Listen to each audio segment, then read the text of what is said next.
Hey guys, this is Jared with Control Pair Munitions with Gun Talk at our normal time and date. Well, I guess not date, but day of the week anyway.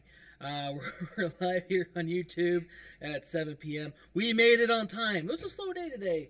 It was kind of awkward. Usually I'm fighting to get in here to kind of set everything up. And if you notice, there's a mic here. We've upgraded some stuff. I got mics on everybody. I even have a camera on our newest employee. You guys know him as South Central. We call him Raul because South Central, I guess, in HR terms is not approved. But yeah, this is Raul. He's been our producer here for the last couple weeks doing this stuff. We definitely appreciate it. That's his new fancy work shirt, which we just got those delivered the other day, just like this one, which is kind of cool and super excited about that. So this one, if you are missing this live on YouTube, we are here every Thursday at 7 p.m. Pacific Standard Time.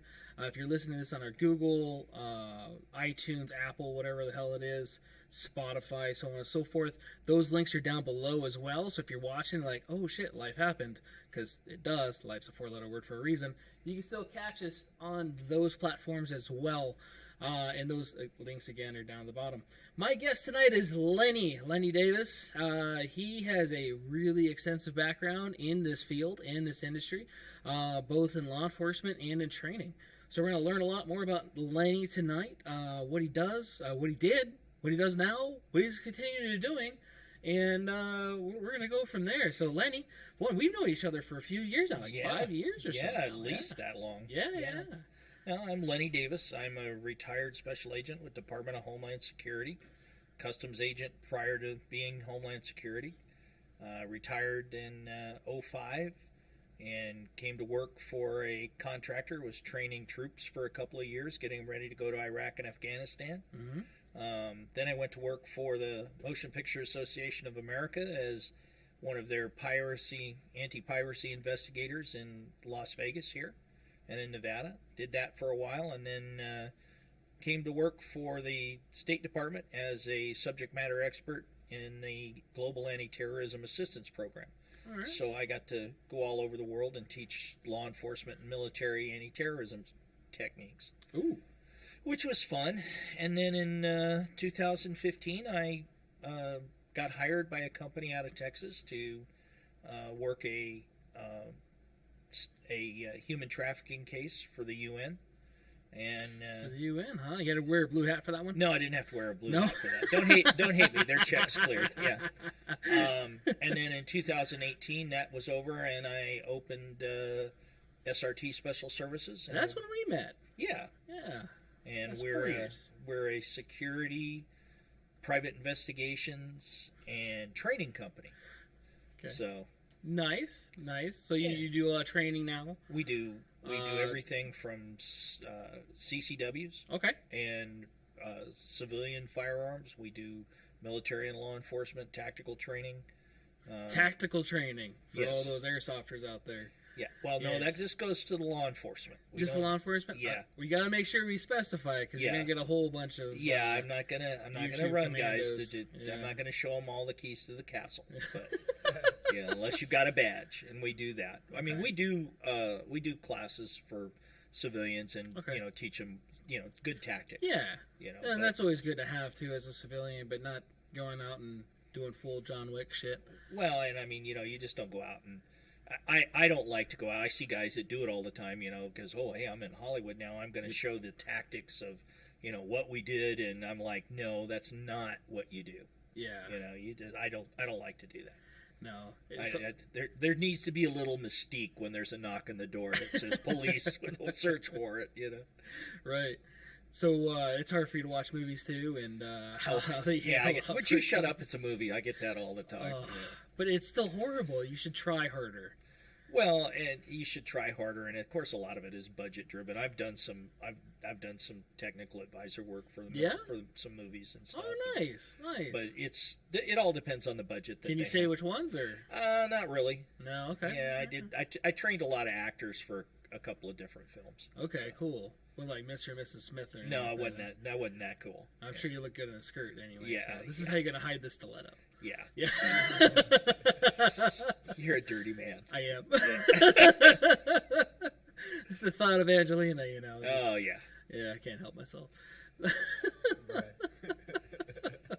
You got it all 3 cameras? Yes, Oh, dude, I yeah. even check it out. That's awesome. So I have it all here. I worked on this for the last several days. Holy shit, trying to get that all working. So I'm glad it works. So that's what you're doing now. You're doing SRT training, and now you're the sole proprietary of that, which is cool but sucks at the same time. Yeah. And then, so CCW training, civilian training, law enforcement training. There are a lot of trainers out here. What kind of sets you apart from the other guys? Well, I think what sets us apart is, you know, my business partner that just passed away, Doug Campbell. He was a former Oakland, California SWAT officer. I spent 11 years on U.S. Customs special response teams, and so SWAT training, and, you know, basically federal SWAT team. And you know, we're not into. We teach more on the law enforcement side of it, because with military tends to like, okay, well, if we're not going through that door, we're going to call in an airstrike. Well, you know, that doesn't work real well. You know, when in a civilian area. Yeah, when you're in a neighborhood, it doesn't really work really well. Philadelphia PD proved that in the '80s. So you know, you can't just do scorched earth with that, but. You know, so we teach more of a law enforcement, you know, it's more from the law enforcement side, completely from the law enforcement side. I have got some great former military operators. I mean, one of the things that SRT does is one of our biggest things is that we are a security firm here in Vegas. Okay. Now, we don't have uniformed security guards. You'll never see one of my guys running around on a Segway unless they're holding a target. Because you don't have your Paul Blarts running around? Yeah, we do not do Paul Blarts. You'll never see one of my guys in a golf cart with a little yellow light going around Walmart. You know, yeah, that's not what we do. Weenie Hut or whatever it was. Yeah, I mean we do executive protection, estate protection, high value transport. Okay. So that's kind of what we do, and we're a licensed private investigations firm. So we do all of that too. Nice. Yeah. Nice. So high-end stuff, so not like your basic armed guard stuff or anything like that. Then no, it's all executive protection stuff. You know, and no, you know, not every client is Whitney Houston, and it's not as glamorous as Kevin Costner makes it out. So, you know, it's the song started to play in my head. Yeah, but I had the SWAT song going in my head too. Yeah. So I wanted to ask, do you have that song playing when you're doing the training?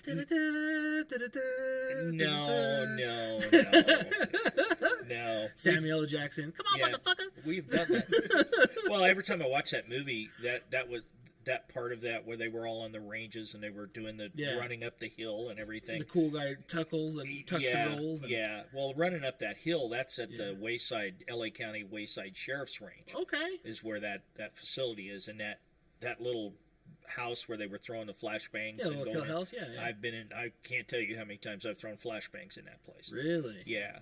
We trained there quite a bit, and I run up that hill several times, and you know, when you get to the top of the hill, you definitely or winded. Yeah. Well, you know exactly what you had for breakfast because it's coming out. It's coming out. Hopefully, it tasted good. Yeah, exactly. So it was kind of every time I see that movie, I kind of get a little like I remember that. You're a little nostalgic about it. That's awesome. That's awesome. That was always fun. That was always a good part of my life. I mean, I spent a little over 2 years attached to the Air Branch in Albuquerque. So wow. I ran a SRT team off a UH-60 Blackhawk, which is basically the most fun you can have with your clothes on. I mean, just absolutely, you're running around a $6 million helicopter, terrassing around the Southwest chasing bad guys. Hell yeah. That's awesome. Carrying a Steyr AUG, you can't all be bad, Isn't that a bad guy gun? No, that's not a bad guy gun. A bad guy gun. Yeah, the Steyr is that the bad guy gun. Man. It's not AK, a bad... Steyr, sometimes MP5. AK is a bad guy gun. Yeah. The Steyr is not a bad guy gun. No. So, we were the first large agency to ever buy them in 1989. So I was one of the first 30 guys, firearms instructors, to test one for 2 years before we bought them. So And it worked? oh yeah, they work. I've heard a lot of mixed things. Then if you've heard anything mixed about the Steyr AEG, it's 'cause somebody didn't get educated. Could have been. The one time I thought I was going to be able to shoot one, because we've talked about going out and shooting. It was with a buddy of mine, and he moved out to Texas. I think I told you the story. He didn't have his piston locked in, so he shot his gas piston across the desert, and we spent about an hour looking for this damn thing. So yeah, we didn't get to shoot it. Yeah, it was in the next county. Yeah. Yeah. Well, and that's the one thing that that's where I say you have to have some education with the gun, because we had a lot of guys when we transitioned to the gun in '89. There was a lot of guys that went, "Oh, this damn thing doesn't work. It jams and everything." And you'd look at the gas plug, and they'd have it on the grenade setting. Well, the grenade setting on the gas plug blocks all the gas from going back out. It pushes everything out the barrel. Oh. So it's a single shot to shoot a rifle grenade. Oh, so attaching actually inside. Yeah, Okay, yeah. You attach the rifle grenade on the end of the barrel, and then you set the gas plug for grenade, and it shoots all the gas out the barrel. It doesn't come back through the action. So these guys would, it won't shoot. You go, and you'd fix it, and they'd go, oh, okay. That's awesome. They didn't even have the grenade launcher attachment on Call of Duty. Some bullshit on the AUG. Well, there is no grenade. These were rifle grenades that just go on over the end of the barrel. They could at least gave it to you to put it in there. Well, you know, huh? On Modern Warfare, yeah. Did it have it Yeah. on the AUG? Oh, The Steyr AUG. Do you know what that gun is? I'm not that young. Yeah, you are. Well, it's really funny in the last 5 years. You know how the bullpup has truly It's taken off. has become this, and Steyr's been around. They were developed in the early '70s and were put in the field in '77. So. Right. It was in Die Hard, if I remember right. Yeah, it was. Yeah, It was in a lot of those. I've actually a friend of mine used to own that gun, and that gun that particular one. Alexander, I can't remember what his last name is, but the Russian guy. I actually got to shoot that gun one time. Okay. Yeah, so just once. Yeah, just once. Just got once? to shoot one 30-round magazine through it. Ooh. And I got to shoot a 30-round mag through the AR-18 that Schwarzenegger used in the original Terminator movie. Okay. When he walked into the police station, and that was an AR-18. That was a very cool gun. Okay. So, you shot one 30-round mag. That is pretty cool. Was it actually full auto for the Oh yeah, movie? yeah, it's select fire. Okay. Yeah, it's all the select fire is all in the trigger group. You just adjust the trigger group. Okay. I think it was meant for the video, so you know, not the audio. Did it switch over? You can still hear me. No, I meant the video. Yeah, the video is just YouTube. Oh, is it? Yeah. Oh, okay. But you can still hear me. All right, because it didn't switch over here. You didn't hit the transition. I don't think. It lags. Unless it's really laggy. Oh shit, it's there. This is what I get for not trusting in you. So, for those listening in on the actual podcast, they'll be like, "What the hell's going on right now?" Everybody else's life is also probably doing that too. So this way, it's I guess just to do it. I don't know. Maybe you're just making funny faces. I don't know. It wasn't my choice. We'll figure it out. Right. She's So the boss. She's the boss. she is. She always is. So, gotta shoot that. That's pretty cool. Bullpups have made a comeback. Why don't you have a Kel-Tec RFB? I do have a Kel-Tec RFB. I thought you didn't have a Kel-Tec RFB. No, I do have a Kel-Tec RFB. Oh, you had the 18 or the 24 inch? Oh no, an RFB. No, I don't RFB. have an RFB. You had the RFD. I have the RDB. RDB. Yes. RDB. Yes. You got me all DB'd and R'd up there. Yeah, Yeah, Kel-Tec. yeah. I shot an RFB, Uh-huh. and the only thing I don't like about it is it seems to be really ammo finicky. You have to adjust for whatever ammo you're shooting. It seems to be you have to kind of adjust the gas port. I got really lucky then. Yeah, you must have, because the two that I've shot, two different guns, I had to, if you went from say 147 grain mil spec from say Lake City, and then you go to something like PPU, you had to adjust because they were different. Although they were supposed to be mil spec, they were different specs, and I had to adjust the gas. Okay. And I like the concept of the RFB. When it first came out, I was like, oh man, I got to have one. And Dude, mine runs great. So we'll have to go out and shoot it. yeah. And then I got the suppressor and everything on it too, so Shh. be fun. Talk silently. like a suppressor's gonna be quiet in a 308. It's not bad. But it's not like Hollywood. No. Yeah, Hollywood lies a lot. Oh yeah. A little bit. Yeah. So that's my good English there. So yeah, if you've ever seen a movie and it goes so, that's kind of like what it sounds like when it's going over your head a while away. Yeah. You don't even get the crack or anything. You just get the Hollywood gets that whistle noise. Yeah. So I think that's what it is they put the mics out there in the middle of nowhere. Well, and they just use whatever they think is a good sound effect for that. I mean, several years ago, I got hired by a group here in town. There's a video game called Ghost in the Shell. Yeah. And I guess it's like internationally huge. Yeah. You just made Jonas wet. So well, all of I got hired to shoot all of like 90 some different weapons for the sound effects, and they were recording them for that game. Really? So that's the first time I ever got to shoot an MP7 H&K. I didn't. Oh God, I almost bought one of those. Yeah, I got, and the really cool one I got to shoot was full suppressed. I almost bought one. It was a little. It's stupid expensive. It was money, dude. It was like almost a house note, man. But I'll tell you that out of all those guns, I mean, I got to shoot a FAMAS, which was one of the bullpups I'd never. Those are cool. Never shot before. Got to shoot some really kind of cool stuff. Some I'd shot, some I hadn't. But I got to shoot an Atchison AA-12 full auto 12 gauge. Really? And those are so controlled they're heavy. Well, no, they're not. Oh, the no. AA-12? The AA-12s, the actual Atchison AA-12. Okay. The production, like the one that, I got to shoot the actual one. Yeah, Terry Crews shot. Yeah, I got to shoot that actual same gun because they are so controlled that the Atchison has to send their reps out. They won't send them to a dealer. Really? You can't buy them. They are only sold to military and law enforcement. Okay. So, and when you shoot one, you'll know why, because they're the most controllable full auto weapon you've ever thought about. Really? And it's full on 12 gauge. I picked one. I could have swore that's what it was because that's what it looked like.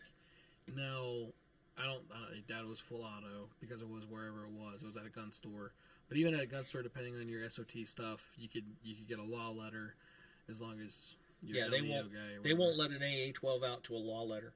Really? If you're a law enforcement agency and want one, you have to get a hold of Atchison. They will bring their rep out.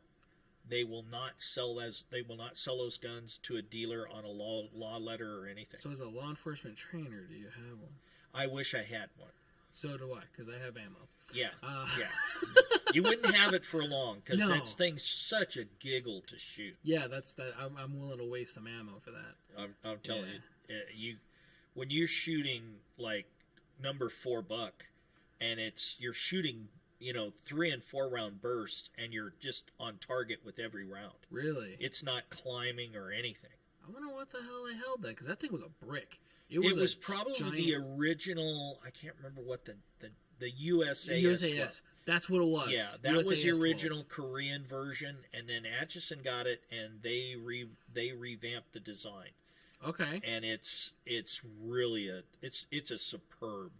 I mean, if you told me, hey, look, you got to have a shotgun and you got to go into someplace really, really bad, and you can pick any shotgun on the planet, I'm taking an AA-12. Really? Yep. Bar none. Okay. All right. Works like a champ. You could get it dirty. We probably shot 300 or 400 rounds through it and never had of different stuff from, double-aught buck slugs, 4-buck, bird shot, and we didn't have. The only thing it did is it got slower with lower velocity rounds because it didn't move the action as fast. Okay. So how is it shooting birdshot? Is it repetitive? Because like semi-autos suck with birdshot. Yeah. This is fun up close because you just tear, like if we had some paper targets and you just basically laser a hole right through the middle of it. You just keep firing it and away you go. Okay. But yeah, that thing's a phenomenal piece of equipment to shoot. I don't doubt that at all. I was very lucky to do that. Plus, I got paid. I got paid for a week to shoot guns. Yeah. Who doesn't want to do that? Yeah. I love that. That's I awesome. got to shoot a Gal 5 or a Gal 8A, excuse me, the old GE miniguns. Yeah, it was fun. Nice. Yeah. It's over with. 200 rounds. It's gone. Yeah, and that's the other thing too. A lot of people don't understand with full autos, because we get asked that all the time. I need full autos. Is this this? Is this that? Or whatever. Well, I don't want a full auto. Full autos, they're cool. They break though. They maintenance, ammo. Nobody really realizes that it goes what, and you're done. Yeah. And nobody teaches people how to shoot it. They see Rambo shooting, or Schwarzenegger, going away, and they don't realize if you're going to use a full auto weapon, you're shooting 2 and 3 round bursts. Right. So. Yeah, well, even a lot of the guys in the military, they don't use a full auto function. No, They're just using it for suppressive if they need to. They have a machine gunner, which even that guy is doing burst rounds. Yeah. He's not. And most of like the work I've done with like some of the DevGru guys that I teach with and Delta and MARSOC Marines guys that are part of the Global Anti-Terrorism Assistance Program for the State Department. I mean, when we were doing that, I mean, even they, about the only time that they would put a single guy would put a weapon on full auto is like when they're doing peelbacks, when they're doing, the idea is, okay, you're the guy at the end of the line and you're going to peel back. Yeah. So you're going to put a full burst, full magazine down range, and you're going to go last man and tap the next guy as you peel off and go back. So that's really about the only, and that's just sort of to keep everybody's head down while you're moving. Yeah, and that makes sense. Yeah, to me that definitely makes sense. Mike and you know Mike the Marine here, right? Yeah. We've been playing Onward on the Oculus, and the gun manipulation on there is pretty realistic, which is kind of nice because it's all virtual reality. Even like on the Saw.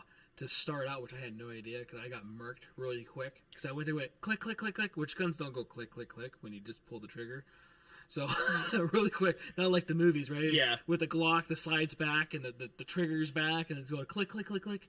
Doesn't work that way. Sorry to ruin it for you. But it does that. I'm like, oh shit, died. And you go, oh yeah, I forgot to tell you, you have to feed it. Wait, what? He's like, yeah, you gotta lift up the feed gate. Feed the rounds in there, feed the belt in there, close the feed gate, chamber around. Like, shut up. No, you don't have to. He's like, yeah. He had to do all the function. And that's pretty cool. For a virtual reality game, that part right there to me was pretty cool. I could kick out AK mags like you would, Russian style or whatever they call it. The cool guy version with the magazine. There's a lot of cool stuff. Well, the Russians got that from the Austrians because Austrians? That's how you actually strip a magazine out of the back of a Steyr AUG because it's got the mag release, the little tab in the behind it. So you just pull your fresh magazine up, hit it with the spine of the magazine, and then roll the mag in there. So, okay. And the Russians copied that. Typical. Dirty bastards, right? Commie bastards. Hope you're listening, bitches. Yeah. Somebody I know is listening anyway. Hopefully it's not some Haji shit from last week. Yeah. We had some... for those of you that missed last week, we had some weird Haji thing come across here. Was it a Duka... I don't even know what the hell his name was. It was Durka Muhammad Durka. And it was something about, do we support like different terrorist organizations and all this other shit. You're like, are you serious? You're going to put that on here? Thanks for introducing the government to my fucking podcast. Like I wasn't getting watched enough. Yeah. Just added another government agency. You know what's really funny is that it kind of burns me, if you don't mind me going off on a little tangent for a second. Please. I mean, it kind of burns me. I've got, I know a lot of people. I got good friends, and some of them get very upset at, anytime there's a terrorist attack or something, it's all those crazy Muslims. And I'm going, wait a minute. Let me tell you something. I've spent a lot of time in countries that are predominantly Muslim countries. Yeah. And they hate terrorists as much as anybody else. There's this very small infinitesimal slice of of that entire religion that are terrorists. Yeah. You know, and that just bothers me sometimes because everybody gets the big paintbrush out and goes, "Oh, they're all that way," and I'm going, "Dude, you've never." I've worked with some of these kids. I've lost some of these kids. It really hurts. You know, you train these guys, and then they go and they're doing this thing for real every day, and you know they're fighting for what they believe in their own country. Yeah, and they're trying to keep their country safe and enforce the law. And you know, these guys are like, you know, I've lost some kids that I've trained in 3 or 4 different countries, and you know, it's not that my training's bad. It's just shit happens. And, well, yeah, I didn't want to say you're like James Yeager or something. Yeah, no. Wow. Ouch. Name drop. Yeah. So, Ouch. So, but yeah, and that's a good thing to know. So the guy did name out actual terrorist organizations, or known terrorist organizations, not just the country in general. Because, like you said, it's not so much the country or the religion; it's a group or individuals. Well, it's a splinter group of a religion, right? And you know, it's not, and it just drives me nuts when they do that. Every country's like that too. So, like in the United States, we have a hodgepodge of different gangs, different bad areas, different cities that suck. Chicago, you know, but yeah, we have Oakland. that here. Oakland. Yeah, we're not a gross desert, mayor. So, yeah, we have certain areas that are definitely worse than others. Well, we're people forget we are 2-legged, walking erect, omnivoric, predatory mammals. That's what we are. Yeah. And some of them are rogue, and they will eat their own. Yeah. And that's what we have criminals. We call them criminals now. Is that what they're called? Yeah. Well, back in your day, you didn't have the catch and release program. Though, Oh, right? no, you didn't have catch and release. Yeah. You caught them, You actually had cleaned a barbed hook. It wasn't like, oh, sorry, little buddy. Yeah, well, I only had to work for ICE for 2 years, Immigration and Customs Enforcement, because I'm what they call a legacy customs agent. So I was a U.S. Customs agent, and then in 2003, when we became under Homeland Security and we became ICE, I became an ICE agent then. And I never went out and chased. I didn't go out and chase illegal aliens then. I mean, I was running an undercover money laundering unit here. Okay. So I didn't have to do that. But I mean, I know a lot of guys on the border. I worked a lot with the Border Patrol, you know, worked with our customs guys on the borders, you know, and it's a tough job. Okay. It is a tough job. And shit, like the stuff recently with the horse whipping. You know, it's not, you're not whipping or choking people or like making a noose for people. I don't know if that was your uncle or not, but at the same time, but it's for the horse. They're working horses. Yeah, and it's to maneuver horses in a very tight and unstable terrain, to where they're going up and down, very aggravated. We're probably gonna get kicked off YouTube for all this shit, but at the same time, it's worth it for people to know. A lot of people don't know that these horses are designed to do that, and the picture that they got was just a lucky fucking shot. I'm sorry. Well, it's like so much I see now when you see a video. Oh, this policeman is beating this guy up. Right. That's a short snippet of what you don't know what happened before. You don't know what happened afterwards. It's this short little snippet. Now, if it was taken out of bad, then that's bad.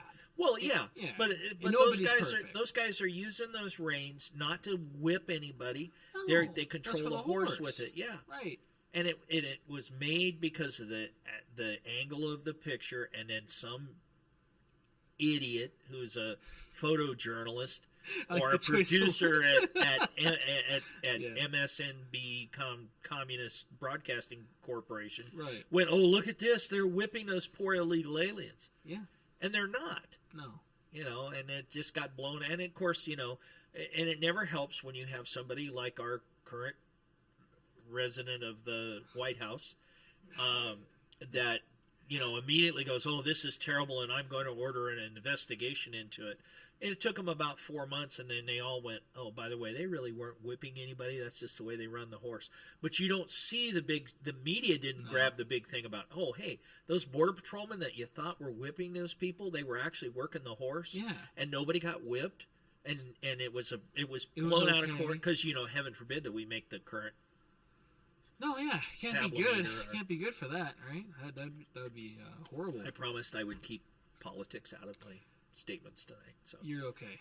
We're doing good so far. Yeah. I'm sure it could be far worse. Anyway. Yeah. Oh, yeah. It could be, but I won't let it. There's no tequila here, so we're good. There's no tequila. We thought about adding that to the store or the show, just because. Well, you have the ATF, so might as well add that to it. Yeah. We're just missing the tea part. Yeah. Well, yeah. And who's bringing the chips? New guy. Hell yeah. Yeah. Come on, South Central. What the hell? I'm still new. God, South Central. It should be East LA. East LA? Yeah. You know why we gave him that nickname, right? So Christian was showing him how to enter a room, and we're using the guest bathroom. And so it's Christian showing him how to, clear that corner. He's pieing, and clears the corner real quick. Oh, okay, I got this. And he starts walking up, and he's strutting like he's got fucking swagger, right? And then he turns the gun up like this. Oh, no. And he clears it sideways. So I'm sitting over here like, really? Dude, you're from South Central, aren't you? You're like, man, was it because I'm Mexican? Like, I don't know. Right, like, no, just look how... Boyle Heights, baby. Yeah, do exactly what you just did and not, from anybody else's perspective, call you something from LA. So, yeah, I used to live there, so I've been around a lot of that, and I called it right out. Yeah. But you just think because I'm white, I don't know any of that shit? Wow. It goes both ways. So you guys know he's not sensitive, and it's just a joke, okay? We're not picking fun on any races. Careful your wokeness. Right. And his YouTube just goes, boom! Yeah. You're off. So back to the questions. We did get a little off topic, but it's good though. I like rants, especially with stuff that a lot of people don't know, and that's definitely a good topic to bring up because a lot of people, like you said, they don't. Well, and a lot of it is like, especially with the Muslim religion, and it's like I'm a very spiritual person. I don't subscribe to any religion because I don't think there's any organized religion that's ever not got their hands bloody, at some point or another. Right. And every religion has fought for their, Yeah, so, I get it, but, I work with these guys, and these guys, they're trying to keep their country safe. Yeah. And they're trying to fight the same people, and it's really bad to say, oh, all those guys are bad. So. No, you can't. You can't just do that. It's easy to do that, but that comes with our media and everything else that just puts that out there. It makes it a little easier. So, you're not from Las Vegas originally, I'm assuming? No, I'm from Northern California. California? Yeah, up in Sierra Nevada mountains in a little county called Calaveras, and it's about 130 miles east of the San Francisco Bay Area. It's in the Sierra foothills. Okay, so Bay Area. Yeah. So, you talked about Oakland earlier. You worked in Stockton, I'm assuming. Well, I went to school. I was born in Stockton, and I went to school in Stockton, but I never. I did one case coming out of Stockton. That's a very awesome city. Yeah, it used to be really cool, but yeah. Yeah. And my former partner Doug and my late partner, he was a SWAT sergeant there with Oakland PD. So. Okay.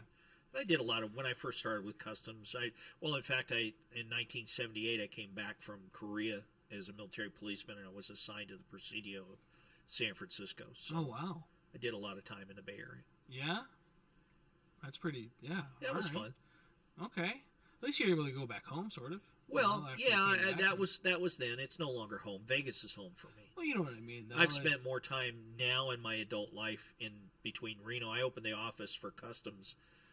In 1983 in Reno, and I was the youngest station chief in U.S. Customs history in 1983. I was born in '83. Yeah, whippersnapper. I was. Could have been dead. Yeah. That would have been scary. Christian could have been your grandson. Yeah. So everybody says he's my son. Yeah. Is that your dad that runs the place? So yeah, that's where I'm originally from. But I call Vegas home. I've spent more time between the Reno area and Vegas than I ever did in California. So Okay. I've spent the majority of my I've been here since 1988. Wow. Yeah. Wow. You're here longer than people that were born here. Yeah. Yeah. Yeah. That's awesome. So and I love it. So Yeah. That's good. That's good. So military service, you're an MP? U.S. Army military policeman, dog handler. How long were you in? 5.5 years. 5.5 years? Yeah. That's an odd term. Well, I had a break in service. My enlistment ran out and nobody told me about it. And I was in Korea, so I had to re-up. So I'd already been part of it. So it's a story. Yeah. Hey, by the way, since you're already here, just sign this. We'll send you home a little bit. Yeah. Is I that was kinda already how in it- Korea, man. That was already I was already a narcotics dog handler in Korea. Yeah, working in the DMZ with a dog. I've been everywhere from DMZ to Panmunjom. When I was there, the U.S. Army only had 6 narcotics dogs Really? for the entire country. So we would get up And sometimes. narcotics dogs in South Korea? Yeah. Oh yeah. I Well, figured when you'd I have was there, more- you could walk into a Korean pharmacy and get barbiturates and amphetamines. You didn't have to have a prescription to go and buy them. So the GIs would go there and they'd send them home. No shit. Yeah, we used to have to pretty much anything military that got shipped out. We usually ran the dogs, Okay. and then we did I a can lot see of that then. yeah, and then we did a lot of barracks. Units. The commander would say, "I want Searching their goods. searching," and All right. So that part makes sense. It's just, to me, thinking walking the line in a militarized area, narcotics dog. First thing to my mind, like, why a narcotics dog? Not bomb detection or ordnance or any type of explosive. Yeah, we Specialized. were narcotics. They were all trained patrol, so they were bite dogs. So you could send them out and go So get they 'em. weren't like chihuahuas then. No, they weren't All right. chihuahuas. They were. They could get in a lot of spaces. Yeah. That Yeah, kinda well, makes sense. you get attacked by a whole herd of chihuahuas, your ankles are toast, man. Right? The fucking piranhas. Yeah, little bites, but You carry your skin. yeah, but so they were trained for that, and they were trained for narcotics. Are So, you too young to remember the Taco Bell dog? oh, I'm sure he is. Yeah. You don't remember the Taco Bell dog? It was a Chihuahua. You quiero Taco Bell. That was a white dog, right? Why does it have to be white? Wow. So yes, I was an army dog handler. See, Anyway. you usually throw this back at me all the time. Wow. Why are you being shy today? Because you're on mic and camera? Usually you're a little bit more open up. This people- is the Lenny Davis Encounter Group. So He used to be nice, that's why. He used to be nice. I'm careful. Right. I ever tell you about my buddy who's currently an agent, and he came over, borrowed some stuff, or I got some stuff from him. I don't remember what it was. And my in-laws were in town from Brazil, and they were here, visas and everything else, right? I just want to make sure. And but it was one of those like, hey, we got ICE agents here tonight. Is everything okay? And like, yeah, I had to throw it out there. And to me, it was funny, because nothing was gonna happen anyway. But at the same time, it was just to see. Yeah, I remember growing up in SoCal, and you would say different stuff out in the middle of an area, and everybody would, clear out. oh, a couple of years ago, one of our clients was having a lot of work done on his house, and so I'm there, and we're in fact we designed a safe room for him, and we were supervising getting that built, and there was a crew there, and they started talking in Spanish while I started answering them, and they were like, all of a sudden they go like, you speak Spanish? And I go, yeah. And I tell them in Spanish I'm a special agent with, and they went, it was like funny because their eyes got big, got their ears awkward. grew, they got ready to run, and I go, guys, I'm retired, it's okay. And they went, Right. oh, okay. Then it was fine after that, Right.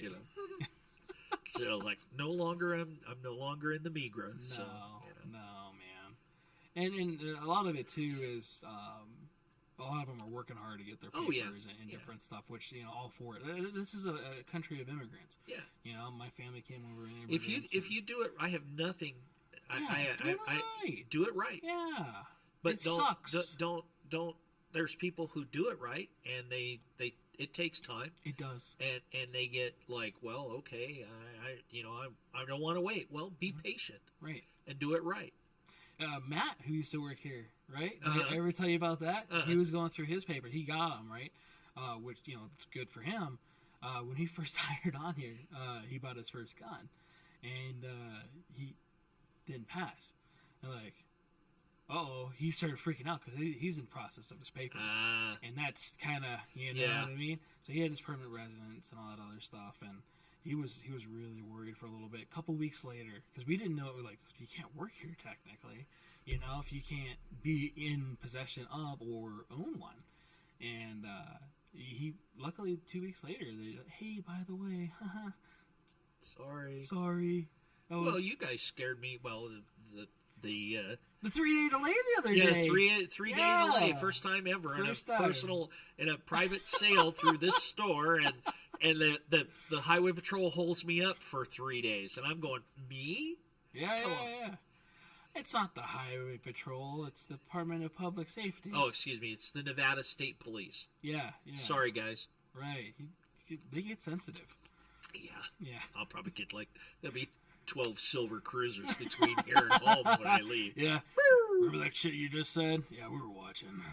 So. Well, it was funny because years ago I used to teach in the Highway Patrol Academy, teaching drug smuggling when I was up in Reno and teach at their academy up there.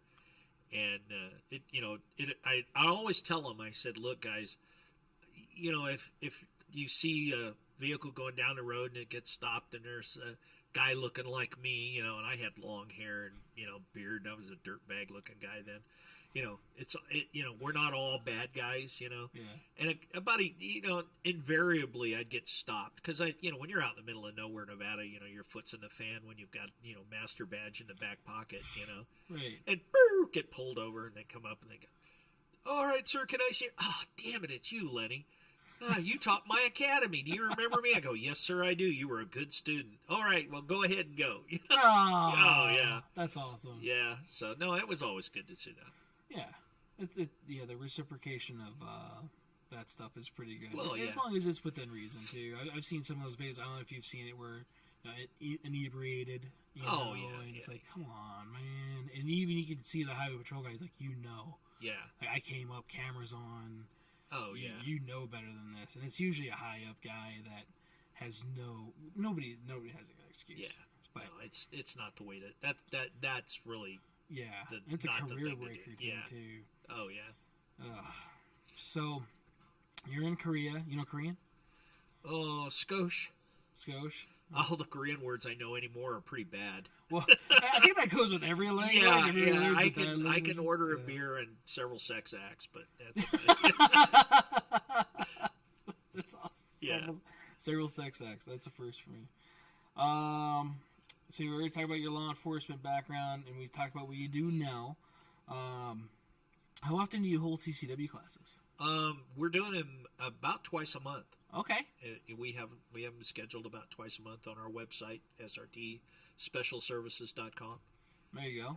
You can go in there and click on that, send in a request, and we'll put you in. In fact, one of the highway patrol dispatchers that I know, Nevada State Police dispatchers that I know, she just sent me an email today and signed up. So nice. Yeah. It's awesome. For a class next month. So I think everybody should have their CCW. But that's the other thing, too. A lot of people get their CCW and think that they're trained. Yeah. And it's mostly just laws. Laws and regs and what you can't do. It's safety and when you can shoot and when you can carry and where you can't carry and all of that. Right. And you still need to be... I got out of the CCW training biz for a while, about 5 years. Okay. Because, I got shot twice in the street.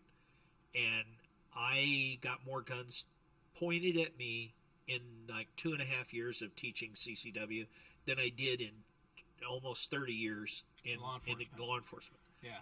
And I was like, I just don't want to get shot on a range by somebody who, and we tell people, look, you got the gun, learn how to use it. You know, you go get your CCW, practice. It's a perishable skill. And I was seeing guys coming back, people coming back that when was the last time you shot? 5 years ago when I got my permit the first time, and they're you know, getting ready to do the re-up. And that's not what you want to do with a gun. No. A lot of people will buy a gun now and keep it in the box until they say they're going to take their CCW class. Like, okay, so when is that? You know that they're not going to teach you how that thing works, right? And what do you mean? My buddy said that, or I saw this on the interweb. You know, well, guess what? Not everything on the internet's correct. Yeah. You know, sorry to break it to you, but yeah, you should go out and try it, because when you go shoot it on the range for the first time, it may or may not suck, and or you might hurt yourself or somebody else. And touching back on something you just said, which I like, and a lot of people still don't understand, because you're our first law enforcement guy on here. You talked about not getting pointed at.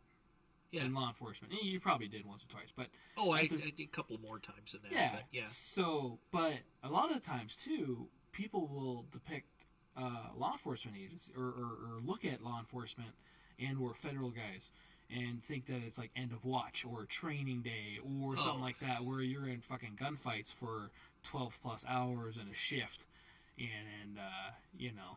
I've been in 2 gunfights. They were over in the blink of an eye. I luckily came out on the winning side of both of those. You're here. Yeah, I'm here. Right. You know, I just had a birthday that I wouldn't have got to do several decades ago. I won't tell you how old I am, but I'll let you guys do math. I'm 30 with 37 years experience, but got it. You know, it's those things, and you broke him. He's got his calculator out. Wait a minute. Carry the 2 divided by pi. Yeah. You know, when he breaks his shoes out, you know, that's, you know, take the shoes off. I got to use the count toes. all the toes too. But you know, he has 12 toes. We're fucking talking. Yeah, I see that. It's like one of my favorite movies, cop movies of all time, Dirty Harry. Yeah. You know, if Clint Eastwood was a real San Francisco inspector and would have shot all the people that he shot in that whole movie, he'd still be doing paperwork. And that was a 1971 movie. So, yeah, you'd still be doing it. He'd be off the street in a heartbeat. I mean, one of the guys I knew in LAPD SWAT, 6 shootings in his career. Really? 6. Really? Daryl, he was on SWAT. Chief Gates said, hey, we're going to bring you to the academy for a while and tone you down. Not that he was doing anything wrong. They were all righteous shootings. I mean, they were kill or be killed. And he's up at the academy for about 6 months, and he's going home from the academy because he's working, you know, Monday through Friday, you know, teaching firearms, and he's kind of liking that, but he hates it because he likes it and he doesn't because he's a SWAT dog. Yeah. And he goes into a 7-Eleven, stopping on the way home for milk, and ends up walking into a 211 and shooting a guy. Really? Yeah. It was a righteous shoot. The guy who was going to shoot him. Okay. He blew him up. Yeah. And he got put back on SWAT. He stayed there for another 2 or 3 years before he retired. But, oh, wow. I mean, you know, those guys are... I have nothing... I've worked... One of the good things I got in my career, I got to work with a lot of really high-speed, low-drag guys. I mean, I worked a lot with LAPD, LASO's Special Enforcement Bureau, their SCB team, which is their SWAT team. All right. I've got to work with Department of Energy. When I was in Albuquerque, their Central Training Academy. Okay. And those guys down, and a lot of the guys from LAPD and LASO, SEALs, Delta, they were training those guys because they were guarding our nuclear weapons. Oh, okay. So, yeah, that might be important. Yeah, it might be important. So I've been very lucky, you know, and then the time that I've spent with the State Department, I've been very lucky to get exposed to a lot of, real guys. Yeah. You know. That's awesome. Yeah. So that's awesome. That's always been fun. We're gonna look at YouTube stuff real quick as far as the chat goes. Break away from the questions. So again, if you're listening to one of our normal podcast stuff or are tuning into YouTube, you can hit the live chat on our YouTube at 7. and yeah, he needs to blow his nose. Sorry, man. The allergies are killing me. You're good. It's a bad time of year. Everybody's getting killing allergies me. right now. Definitely don't blame you on that one. So, Steve in English, he brings up MDR is his favorite bull pup. When we were talking about bull pups, he brought that up earlier. This is not a comment on the MDR. That sounded like a comment on the Yeah. I have to admit, the MDR is a bullpup rifle that I have had in my hands, but I have not shot. Okay. It's Desert Tech, isn't it? Yeah, Desert Tech. They came in here. They wanted us to become a dealer for them. Really cool stuff. The newer stuff that they had, I was really impressed with. It wasn't like the old stuff. If anybody from Desert Tech is listening, I would absolutely love to do a T&E. Right. I've written some They offer T&E demos. Yeah, I used to write some articles for SWAT magazine T&E stuff. If I couldn't break it, nobody could. So there you go. But I'm a big fan of the bullpup, and I've been a big bullpup fanboy long before Tavor came along. Oh. And I have two Tavor. I have actually three because I've got an X95. I've got a Tavor SAR. 7. Yeah. No, I don't have a SAR. You don't have a SAR. And then I have the Tavor 12, the TS12. Yeah. The shotgun, Okay. which if I can't have an AA12, I really like the that Tavor gun. 7, the 7.62 one. Yes. Okay. Yes, I got two of those. So it's still X95-ish platform. But it's kind of a. It seems to me it's almost kind of a little bit of the SAR and a little bit of the X95. I got that one off you. I ended up sold it so I could get an MCX. I kind of don't, I kind of miss it, but at the same time, I like that MCX. So, Tavors are definitely badass. But yeah, the MDR, cool gun, I think. If Desert Tech, I think came down in price too, because they were stupid expensive for a while. Yeah, they were pretty expensive. Yeah, and they're a neat system. I'll give them that. Excuse me. Especially for what they are. And I know that they just changed the barrel change-out system, the quick change. You just gotta slightly loosen a bolt or two, and then you just pull it apart, put a new dealio bob in, a new barrel. You don't have to change a bolt or anything. Yeah. Like, wait, I can go from 308 to 6.5 Creed, or to this or this or this. Yeah, 338 Lapua variants of them as well, and he brought in a few toys. It was pretty cool. Well, and the other one I want to get my hands on, if my Springfield Armory dealer ever gets one, is the Hellion. Yeah, I know, man. I know. That is a rifle I want to really give a shakedown They had a to. recall on it already, I think. Did they really? I think they did. That's probably why we don't have one. Oh, that's a bummer. Yeah. Well, it happens with everything. Yeah, mostly Glocks. Everybody was like, "Oh, Glock," and then they got recalled right away, early. Yeah. Well, it took 17 gens or 17 versions for it to create. Well, yeah. Right. A lot of people don't know that Yeah. Glock 17 is that it wasn't just because it had 17 rounds or something magical. It took 17 versions of the gun for it to make it a market. But I really want to. I'd like to test one of those. I'd like to have one of those. Test one of those.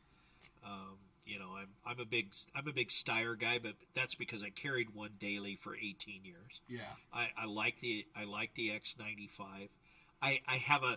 I'm the fastest reloader in the planet when it comes to the X95.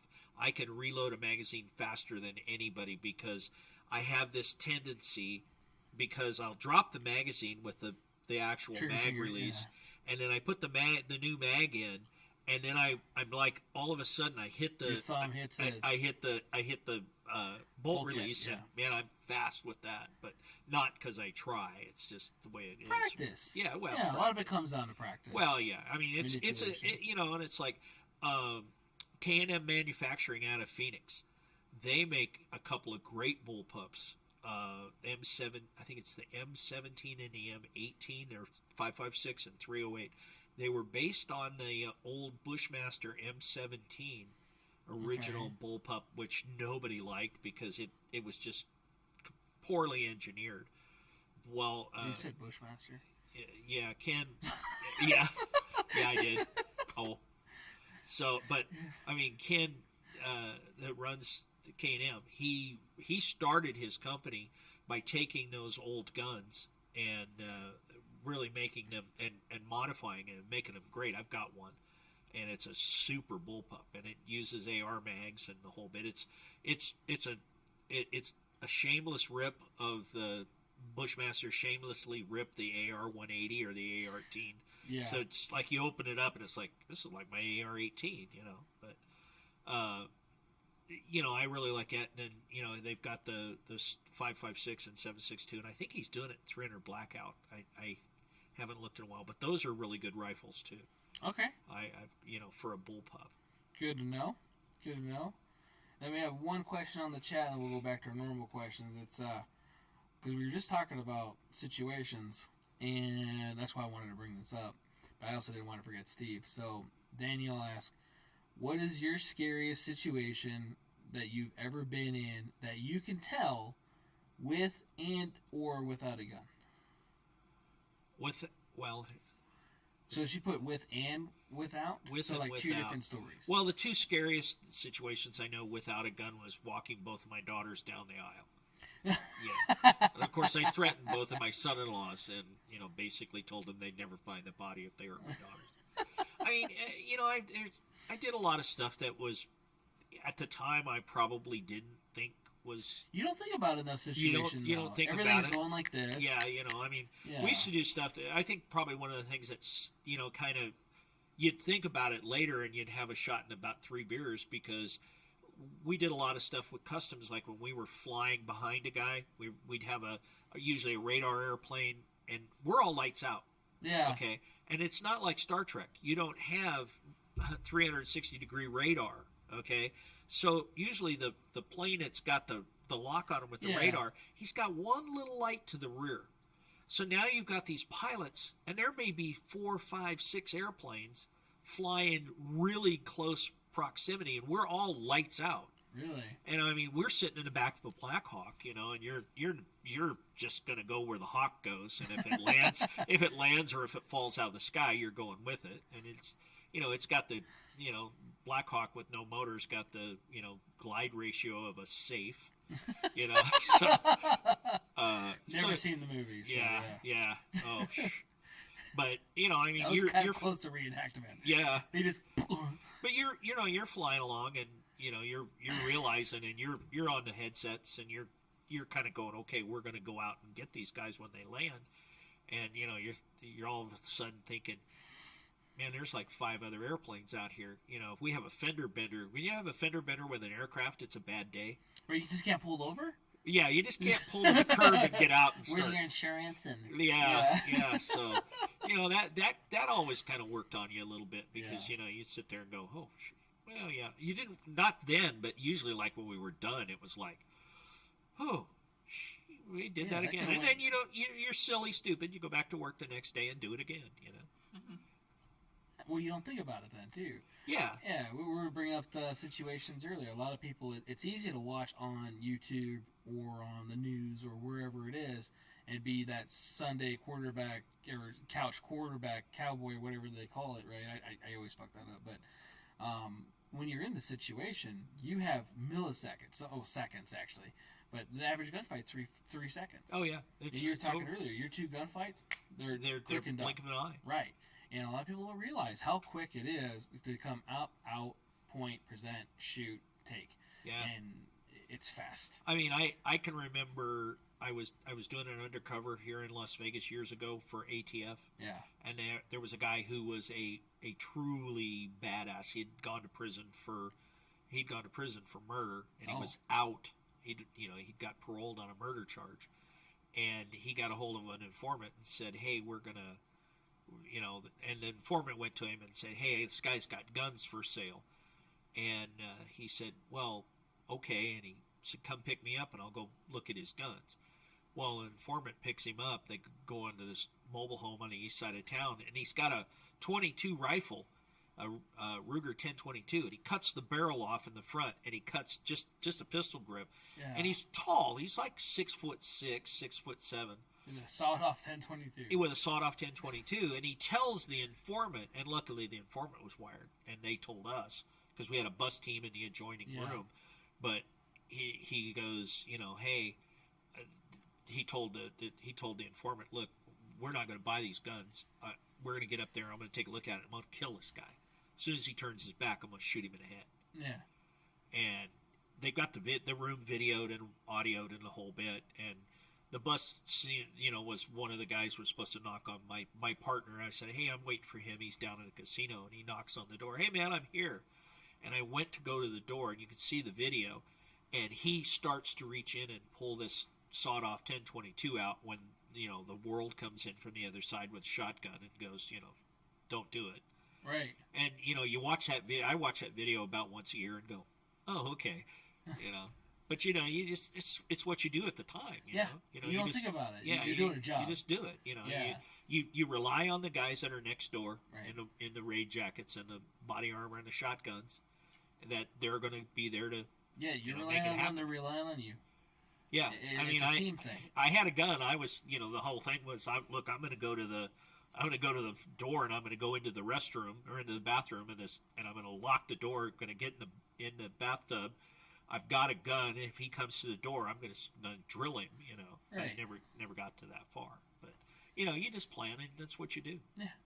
And if it works out, hopefully it does. Yeah, and later you go, dude, you watch the video and it was pretty scary. Yeah.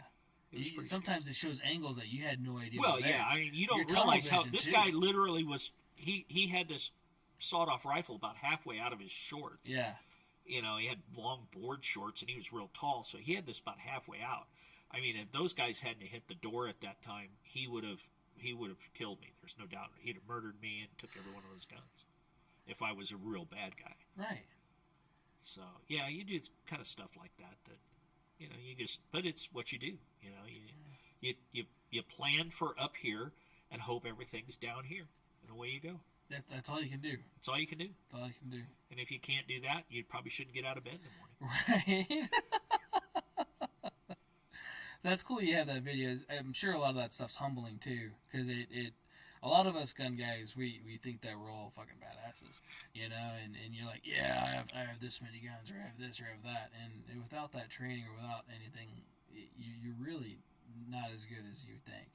And to have an experience like that, I'm sure that's definitely like, so I'm only as good as I am, and Yeah. I'm glad that I was that day. And you're only as good as your backup, Right. And those guys spend another second and a half getting through the door. I might have taken a round. Yeah. So Yeah. That's where it gets me on like a lot of like movies and TV shows where you're like, why are they taking so long to get up to the door? Yeah. Or Yeah. Well, whatever it is. yeah. It's so that that's- dramatic. You bullshit. do that stuff and you look at it and you go, oh man, you just never do that. And Yeah. my girlfriend usually hits me with an elbow, and goes, yeah, it's a movie, watch it, shut up. So, back to our questions. As a customer, because you're talking about being a customer, what do you expect while you visit a gun store? So when you go to visit a gun store, whether it's here, whether it's another store, whether it's wherever, you walk into a gun store, what do you expect to see, to happen to you, experience-wise? Well, I mean, I like to go into a gun store that has guns.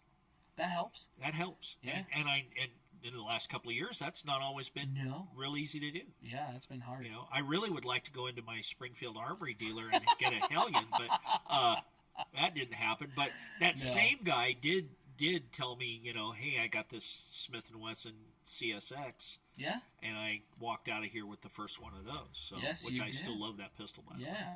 But yeah, I mean, it's to me, it's selection. I hate to see, and this is no dig on you, brother. I hate to see these guys that walk around with plate carriers and the gun store commandos.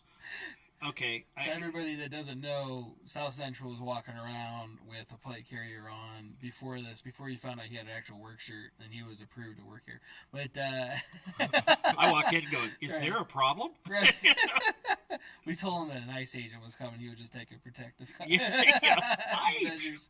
Right. But I mean, I've seen some stores where they're and I've seen guys that'll carry 16 magazines and I saw a guy in a gun store in northern Nevada one time had a double shoulder holster, had a gun on his hip and had an ankle rig, and he had about 4 other magazines. And I'm like, dude, what are you expecting? It's going to be over that quick if you're going to even get a chance to do it. Well, You know? he had options. Well, he had more options, and I told him, I said, please don't fall into a swimming pool because you're going to drown. It's one of those 2 is 1, 1 is none, but 4 is, I think, a little much. Well, yeah. I mean, I believe in having a backup gun when I was working as much as I could. Backup for your backup with his backup. But, I also, if I worked in a gun store, I'd make sure there was a loaded, large caliber firearm somewhere that I knew where it was. Right. That wouldn't be around anywhere. Yeah. Well, Bob Irwin had the gun store for years. Mm-hmm. The gun store here in town. He had that for years, and he had a loaded shotgun in the back. Oh, yeah. Where everybody knew where it was. Yep. But yeah, shotgun. I mean, you guys do really well. Your wife is the real brains of this outfit, and the beauty, and but you guys have done a really good job, from starting out very, much smaller than you are now. Oh, yeah. You got a good selection of stuff, and it's not.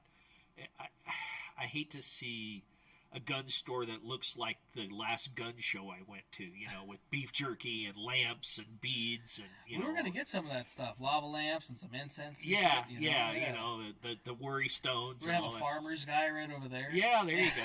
But I mean, a gun store. I mean, its big thing is knowledgeable. Yeah. I've walked into gun stores and goes, oh yeah, this is the newest, hottest, sweet, and it's like with equipment. For years, I still have it, what I call the Wazoo box. Okay. That thing looked really Wazoo, like at the SHOT Show. Uh-huh. And then you get it, and then you put it in the field, and it's not worth a crap. It doesn't. It works really well if you're standing still. You're not sitting in a car. It's like the small in the back holsters. Nobody who ever carried a small in the back holster had to sit and do a surveillance for 6 or 8 hours in a car. You mean it's uncomfortable? Yeah.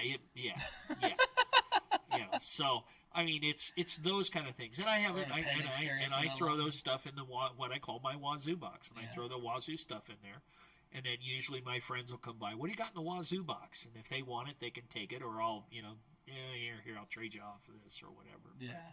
But, I mean, having good stuff and good good product lines, which you guys do, and it's always been really a good thing. It's not. Appreciate that. I still do business with you. Yeah. So. Yeah. I mean, we haven't scared you away yet. Not yet. Yeah, we just hired him though, so we'll see. Yeah. Well, I don't want to have a flashback and chase him around the parking lot. Right. It's a weird PTSD moment. Yeah.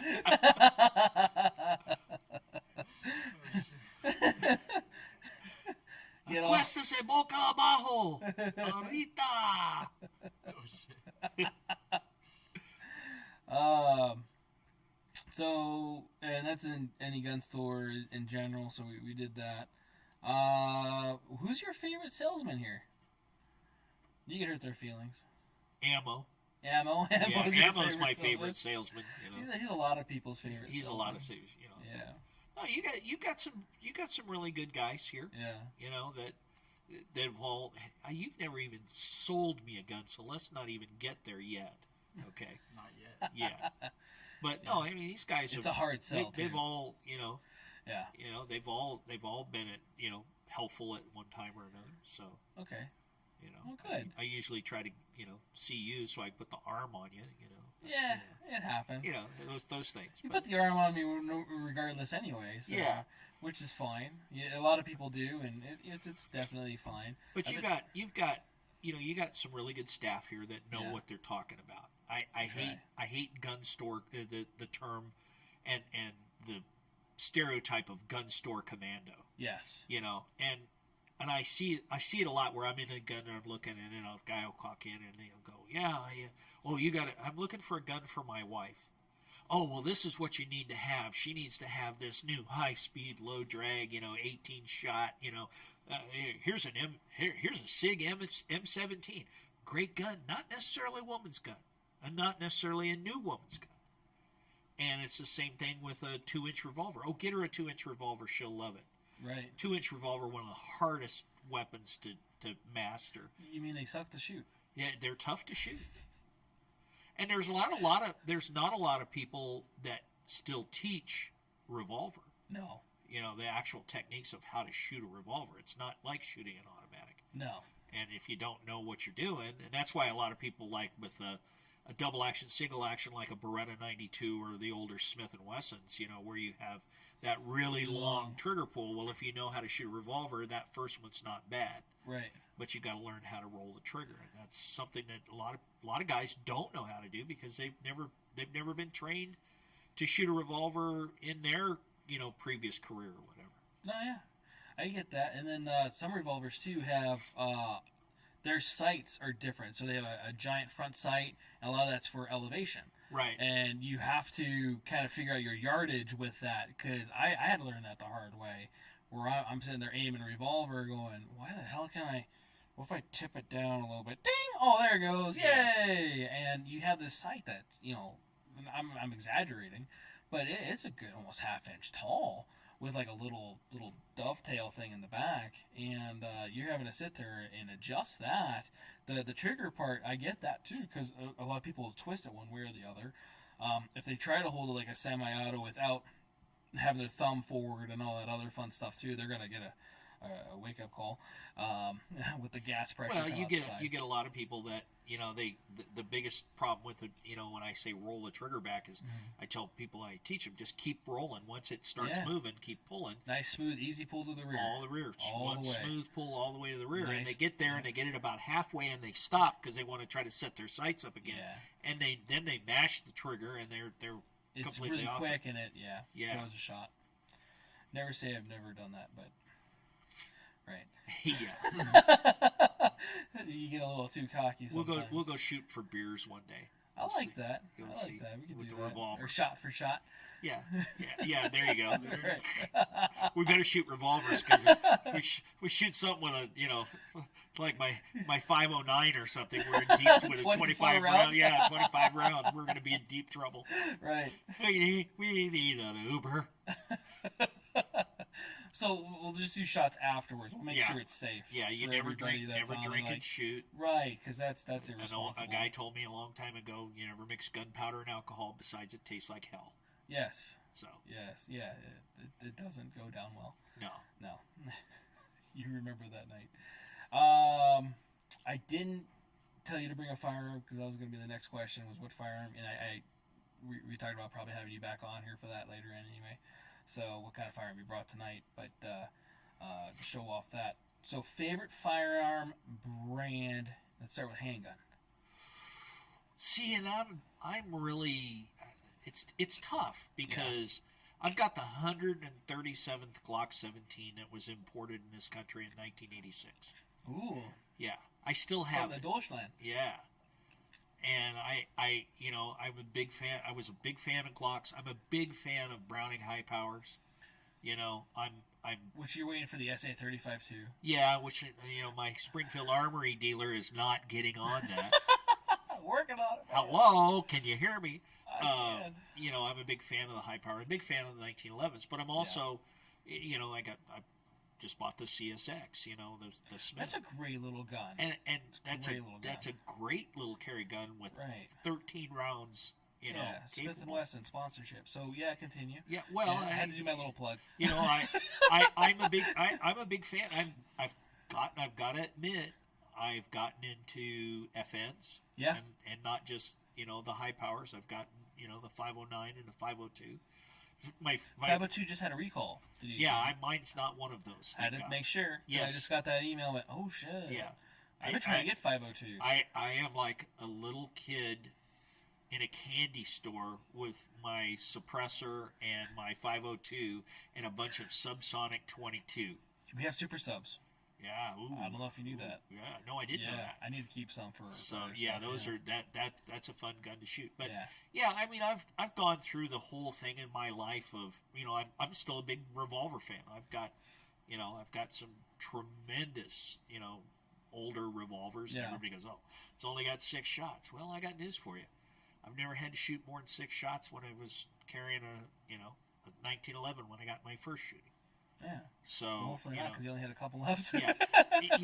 Well, and excuse me. I mean, you know, there's those anomalies like, like Waco and Beirut. Yeah. I Los talked to some Angeles of the, big. I was Yeah. big in the customs SRT program when Waco happened, and I got to, I knew some of the guys that were on that operation. Oh, wow. And, talk about a scary situation. They're out there getting shot at with rifles and stuff, and the majority of those agents just carried their P229s and 3 magazines. Oh, wow. And they said what was really, one of the guys I talked to said what was really scary is when the slides started to lock to, you could hear slides starting to lock to the rear, and no more rounds they were empty. They were No out. rounds of volley out. Yeah. Oh, wow. So there was guys that were like really, I could see that. Yeah. Politics aside of the whole thing, but there's guys in harm's way, and you empty empty your handgun and you don't have anything. That's a On pretty any side of a lonely gunfight, it sucks, especially when you run out. Oh, yeah. And whether you're on the right side or the right side, you think anyway. Yeah, And, I've always kind of believed it's better to have it, and not need it, than need it, and not have it. Exactly. But there's certain things too that you just don't. When I'm walking around day to day, am I carrying one of the multitude of high-end, high-capacity handguns and 4 magazines? No. If I'm out doing a high-value transport, or we're doing something in the EP world, yeah, I'm going to up that. Yeah. If we're doing It depends on what you're doing. yeah, if we're if we're guarding a high value target, then yeah, we'll Be up, prepared up our for games. it. Yeah, and you should dress accordingly for what absolutely. you're doing. Yeah. I agree with that. But yeah, I'm a kind of a All around handgun guy? yeah. If it works good, I like it. Okay.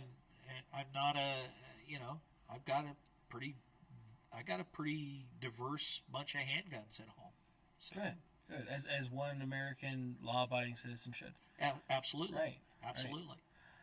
I like to say I have a couple. Well, yeah, Yeah. I'm a mechanic. I've been a law enforcement firearms instructor since 1980. Uh-huh. Firearms are my tools. Do you give a mechanic a bad time because he's got $100,000 worth of Mac tools in that giant box? Depends on who's talking to him. Well, that's true. Yeah. So, handgun all around, rifle, I'm assuming it's a Styrog. Well, a rifle for what? Are you talking about rifle for? Favorite brand. Well, if you were to go to one and be like, this is the one I love to use. If you said you're gonna you got one rifle and you got to go to a really bad place and this is the only one, it's gonna be a Steyr AUG. Okay. Now, am I gonna use a Steyr AUG for everything? No. Because it's 5.56. If I'm Okay. out in the middle of, there were some times when I was out in lake beds, out in the middle of nowhere, waiting for smugglers, and I had a 5.56 going. God, I hope they haven't got a 300 Win Mag. Something like that. Yeah, Right. Yeah.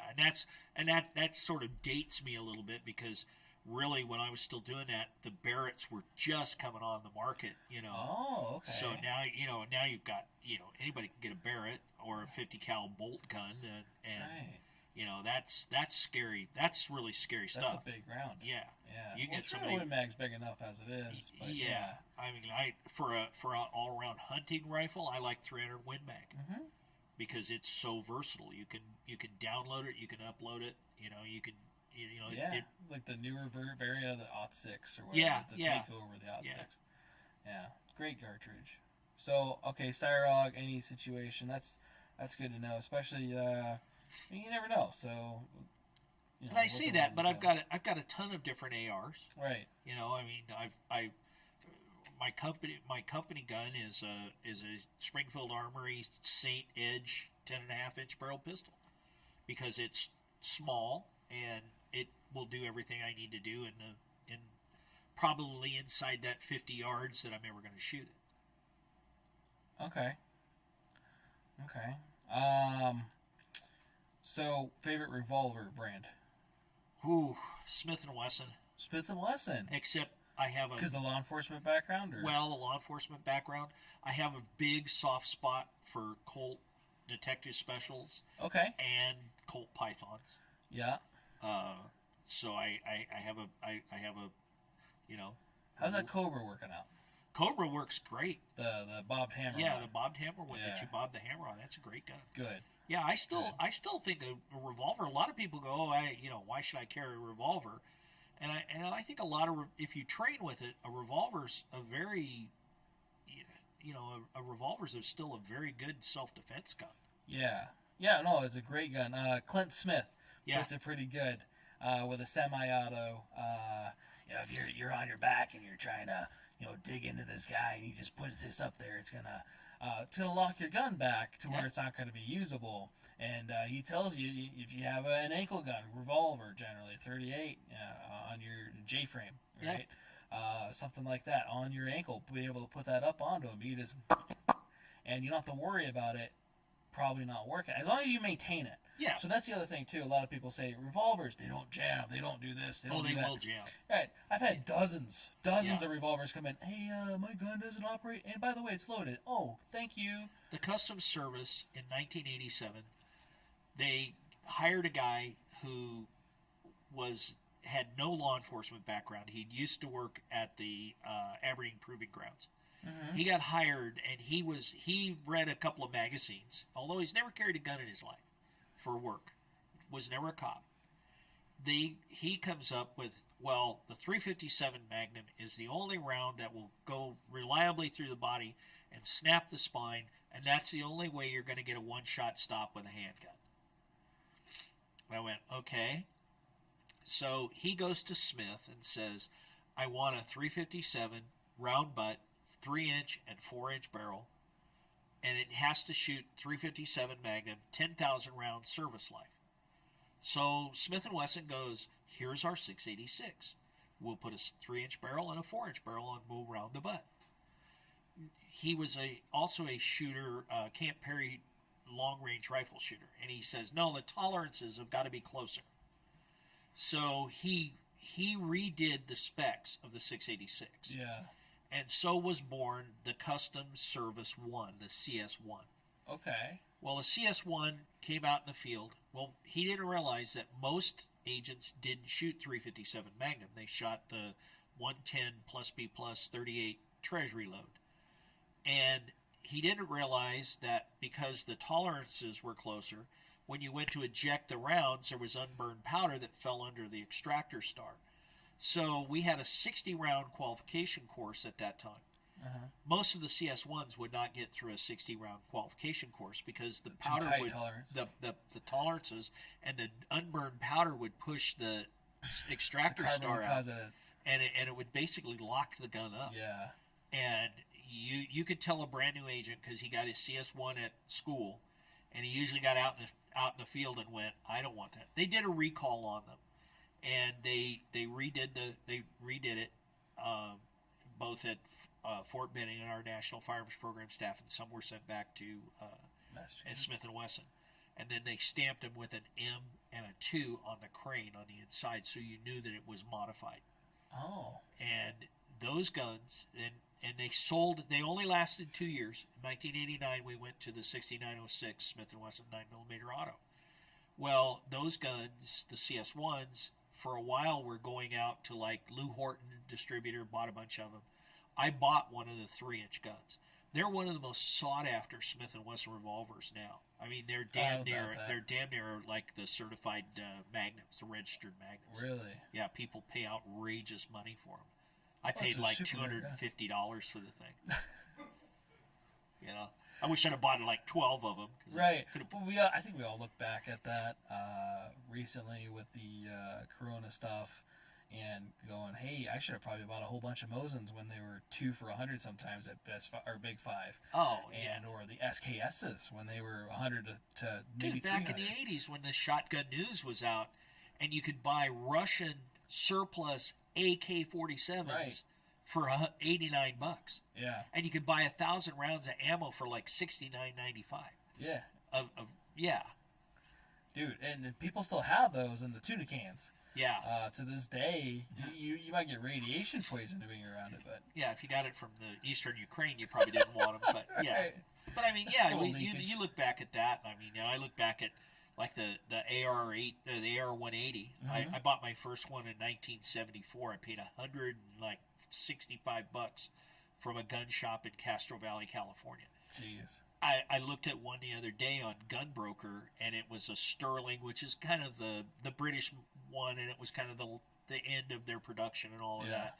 They're not as nice as some of the other the original ones, and they were over $2,000. Yeah. And I'm going, $2,000? No, thank you very much. Now, thank you Brownells for coming out with the BRN 180 a couple of years ago, and they basically updated the AR-18 or the AR-180. And we've done a few transfers for those for you. Yeah, you have. Just did one it's my actually first rifle that I built. I built pistols on the others. Oh, okay. So I built a pretty much an updated AR-180. Nice. I haven't shot it yet, but yeah. Brownells PWS out of Idaho, they build them for them. Okay. So they're great guns. All right. Good to know. So let's see, we recovered revolvers, handguns. Kind of talked about how long you've been in firearms, because I think you said 1974, but has it been longer than that? Well, I've been a firearms instructor since 1980, law enforcement firearms instructor. I was shooting. I still have the Model 57 Winchester 22 long single shot bolt action 22 rifle that my dad bought me when I was a kid. Nice. And when I'm gone, I'll probably get to the gate and there'll be 50,000, birds and rabbits and squirrels going, that's the man. He's the one that killed me. He popped off Pop's head. Yeah, that's him, bastard. So yeah. So I shot all my life. I mean, I grew up in the foothills of the Sierra Nevada mountains. So yeah, that was gun culture. Yeah. Imagine that California was a gun culture at one time. Oh yeah. Yeah. I used to know that. I remember, being 12, 13, 14 years old and going down in the little town I go into called it the corner store. It's about 100 yards away from my house. Yeah. And going down and paying a penny around 50 cents for a box of Remington Peters, 22 long rifle. And go, oh yeah, here it is. Right. Here's 1022. It was like 53 cents a box with tax. Yeah. Okay.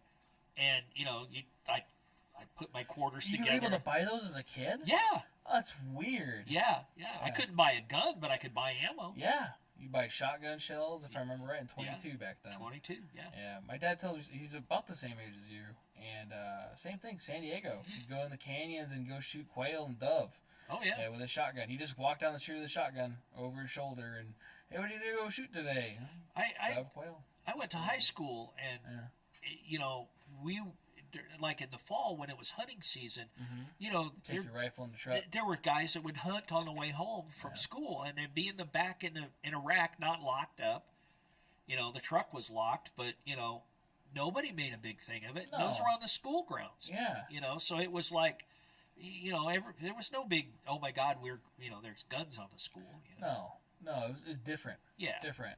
And there's still some of that, depending on where you are. Well, yeah. It's mostly like little towns and different stuff. Yeah, where people, still discipline their children. And, right. Discipline. Show them right and wrong. But anyway. Yeah. I digress. So, as a firearms trainer, do you perform and or demonstrate, instruct, and teach dry fire practice? I do. You do? Yeah. Okay. And I am very specific about, if you're going to do it, take all your ammo, put it in another room. Right. Make sure the gun's clear. Yep. Because you don't want to blow up a mirror or anything. Or something. Yeah. Yeah. There's two kinds of people in the firearms business. Those who will have one, a UD, and those who have. Yeah. Yeah. So, I teach that because it's good. It's good for getting your presentation out of the holster correct and getting your front, sight alignment, trigger control. Build the foundations, and the rest will follow. ND too, for any of you guys that are listening, is negligent discharge, and what that means is you unaware shooting around that you were not ready for. That it's negligence, and it's up to you as a gun owner. Yeah, I refer, the federal government referred to them as UDs, unintentional discharges because you didn't intend it, but it's yeah. a negligent discharge. Negligent, yeah. And a lot of people have it. You'll have it more so with people that are they say that they're competent in it. It seems like more nowadays. Where I've been around guns my whole life. Look at this fucking thing, boom, and then they have a hole in their hand or whatever, or their kid like, no, it's not loaded, boom. And why didn't you point at your kid? Yeah. We've had a lot of that in the last couple just years. got sentenced to probation because she accidentally shot her 3-year-old son in the head. Right. Trying to show her friend a gun. That it was empty. That was it. Glock 23. And I mean, if you think that it can't happen to you, it will. Look at the YouTube video of the DEA agent in Florida that shot himself with a 40 caliber Glock. Yeah, Glock 22. Yeah, the DEA agent. I'm the only one qualified in here to have a firearm. He's teaching don't touch guns and don't do drugs class. Yeah, and like he gets a program. Glock 22 out. I'm the only one that's authorized because I've been trained. Yep. And he took the magazine out, or he pulled it back. The guy said, his chamber empty, and he let it go forward, and then he took the magazine out. Right. So he's got a round chamber, and he's waving it around, and he went like this, and he shot himself in the thigh. I thought it was a thigh? I thought it was his foot. No, he shot himself in the thigh. No shit. Yeah. 165 grain hollow point. Yeah, he was still walking around. Yeah, he took it like a champ. He was an ex-NFL football player. He was walking around like, oh, man, so anyway, just to prove to you that anybody can It's like... And then they handed him an AK. And that's when everybody kind of lost their shit. Was it an M4? Yeah, I thought it was an AK. No, it was their issue. I gotta watch the video again. Yeah, it was actually their Rock River semi-automatic. No shit. Yeah. I could have swore it was an AK. Yeah. Keep up, will you? Try to keep up. It's your podcast. I wasn't there. Yeah. So I wasn't either. Right. Because I'd have walked out and went, ooh. I don't work for DEA. Yeah, different agency. Yeah. Don't expect anything. No. So, it's good to know about dry fire practice. Try to tell that people all the time. It's an old staple where, if you dry fire practice, you're going to break your gun, you're going to destroy your gun. And especially with ammo prices lately, like, look, even if it does damage your firing pin or do something to it, the firing pin is what? Maybe $10. Okay? The firing pin has a shelf life of 10,000 plus rounds, which, when you just barely touched your gun today, and you've had it for 3 years, I don't think you're going to get to that part. Well, and that whole thing of that if you dry fire, you're going to break it came from, the guns in the 20s and 30s and 40s where metallurgy is not the same as it was today. No. So, that was part of the problem. But, I mean, and I tell people 3 times a week, no more than 10 minutes. Oh. Don't do any more than that because you'll start getting tired Fatigue. and the training goes off. Yep. But yeah, I recommend it. Good. I'm glad to hear that. So, because some places they don't, or if they do, they don't even want you to utilize like a lot of people like snap caps. And if you like to use them, awesome. If you don't like to use them, whatever. I like to use them for making sure the gun functions. As far as extraction, feeding, all that other fun stuff. I don't do it in my dry fire practice. It's mostly for gunsmithing purposes, or when I'm doing repairs, or if I'm going to do training. So the reason being is a lot of people don't think about that one round that's been sitting in your magazine for like 5 years that goes, huh! And you have to do tap, rack, reload, boom. Well, and that's one of the things that we use in our training when we do even civilian, more than CCW, because, and like in the private investigation licensing board, I teach the security firearms class. Yeah. We teach you've got to learn how to with a semi-auto. You've got to learn how to clear a malfunction. Mm-hmm. Type 1, 2, and 3 malfunction. If you don't know how to do that, you're only getting part of the picture. Yeah. There's a lot more than just pointing a gun. A lot more than running a gun. And I'm very I hear I get a lot of I hear when I go to your school and all I hear is front sight press, and then I tell people slowly, carefully, reluctantly back in the holster, because I was guilty of it when I was first a cop. It's not a race. It's not a race. No. And if you've been legal, you've had all the probable cause to pull a weapon, you want to make sure that reason that you pulled that weapon is done and over with before you holster that up. Yeah. And then a lot of Take a people. second, breathe. Yeah, take more than a second. Yeah. I tell my students, don't be in a hurry to get back in the holster. No. You know? It should be sort of a race coming out because it's fast. But, as fast as you can, as smooth as fast. Yeah, right? fast as you can and Yeah. safely. And Yes. and as long as you're smooth, you will become fast. Yes, slow is smooth, smooth is fast. It takes practice. I just had went to a training class with my buddy Tim Chapman, who we're going to have him here next week. We're having a training class with him in about a week or two. And it's going to be defensive pistol. And that was the class I just took with him. And the guy I went out there with, or the other student, he was like noticing a lot of stuff. Me coming out was a lot different than him. Like I've had a few of these classes, and awkwardly enough, I might walk around just in my underwear with a belt on, and then just do dry holster drills. And Danny, I'm sorry. Somebody has to deal with it. Yeah. No wonder the dogs go. Right? Hey, you know what? The first thing you're gonna think when you break into a house, you see a guy in his chonies, like, fuck, wrong house. Yeah. Yeah. Well, I mean, I don't profess to be the Meadow Chingon, the guy who knows it all. You can't, especially in this. And I've always said, okay, I've gone to, I went to Gun Sight back in the early 80s. Wow. So I mean, I haven't heard that in a long time. Yeah, I mean, I took classes from, Chuck Taylor, and some of those guys. So that's another name.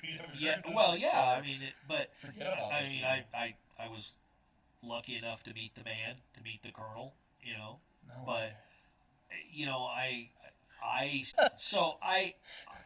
I've gone to, like, I've trained, like I said earlier, I trained with guys like LAPD SWAT, LASO, SEB, SEALs, Delta, and I go to these classes, and I've gone to some training classes put on by some other people, other vendors, and I go to those classes, and I go in there with a really big open mind and go, okay, and then there'll be something I'll take from that. Right.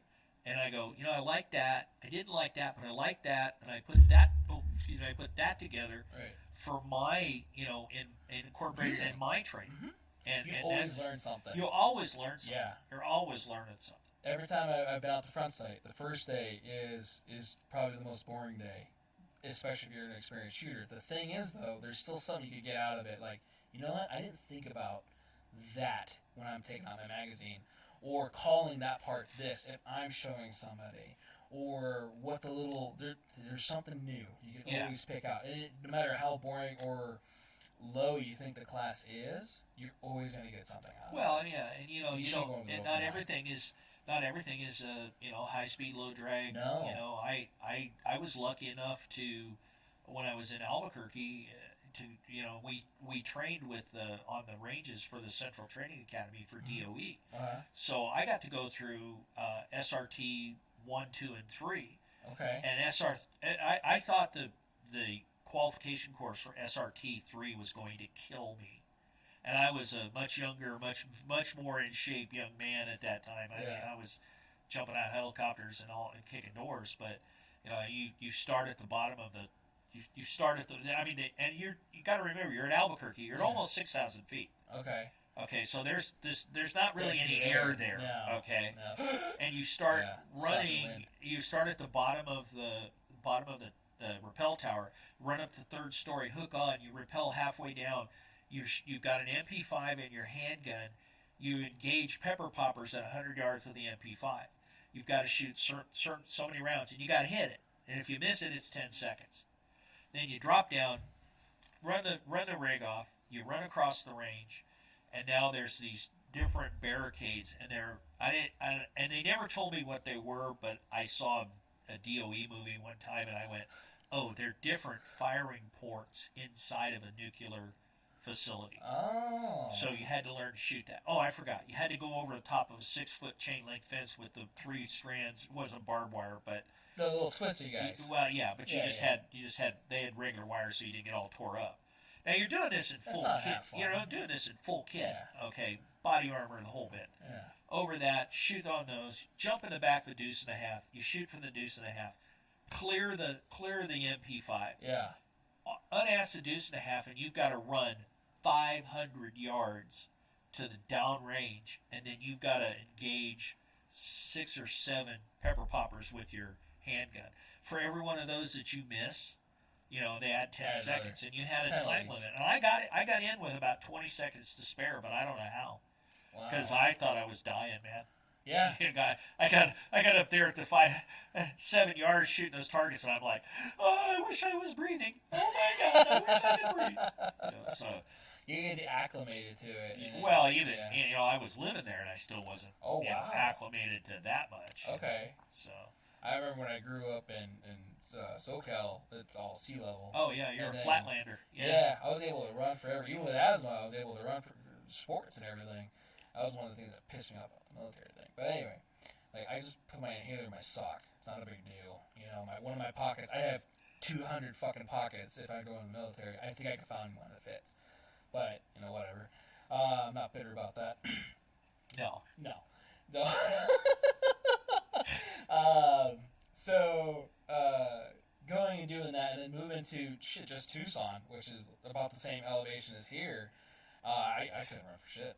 It took forever for me to get acclimated to. I couldn't even do a quarter-mile run straight, where I was doing mile runs before at sea level, running down and up the beach, the sand, which is harder, and coming up there going, what the hell? It's only 2,000 feet. It's like the federal law enforcement training centers in Glencoe, Georgia. Yeah.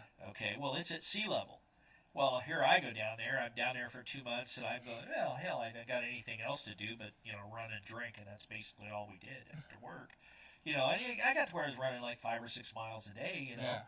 And then I get up back to Albuquerque, and I go, well, I'll go knock out a couple of miles. And, by the time a mile and a half rolled around, I was ready to have a heart attack, It takes a lot out of you. Oh, yeah. And a lot of people don't realize that, too, as far as when you're running and gunning, it takes your focus, everything that you're doing is aggravated or I can't. It's a lot less than it was. Oh yeah. And you do get in your tunnel vision thing. You are fatigued. Taking a shot at paper is one thing. Now moving and having moving things and other stuff is completely different. I always say I don't care how good a shot you are on paper. Step into a situation, into a scenario with somebody with simunition, where that target moves, thinks, and shoots back at you, and you will always see, at 99% of the time, I will see the guys who walk in there. Well, I'm a gunslinger and a whole bit, and you'll see those guys, and they look like a really bad Jackson Pollock painting, because they're shot to shit, But and when you get an adrenaline rush, whether you're going to go through the door or whether even if you don't get into shooting, you're standing outside a house, you're about to ram a door, and you start throwing flashbangs in, and your adrenaline is here, and you've got to control it because you will get tunnel vision, tunnel hearing. You got 94 different chemicals, including hyper focused. Well, you get and that's the problem you see with shootings. You get into shooting, and that's what I teach is like, okay, you've shot the target, and now take a step right or left. Now what? Now you get off as they call it, get off the X, get off where you were shooting. Mm-hmm. And that one step could be the first step of, say, 100 steps to cover, migrate to cover. And that's one of the things that I think simunition teaches great is you'll go into a scenario and you'll just walk down the hallway and you end up, like I said, you look like a real bad Earl Scheib paint job. And you go, oh, I probably shouldn't have done that. Next time I'm gonna, and it's amazing how you migrate to cover really quickly. Yeah, when you're getting shot and it hurts. Yeah. Yeah, you're not dead yet or bleeding out. It sucks though. Yeah, it gives you a quick reminder. When you get a paint splat right between your eyes, and you realize if that had been a real bullet, gone. You're gone. Done. Off switch. You're Yeah. You got some guy with horns and a pitchfork jabbing you in the butt because you screwed up. Yeah. And it's not always it's one of those things. It's just you got to make it as real as possible. You have to. And it is hard for that too. So I'm glad that you offer training and different stuff. You do simunition for civilians, or We do some simunition training for civilians. okay, It's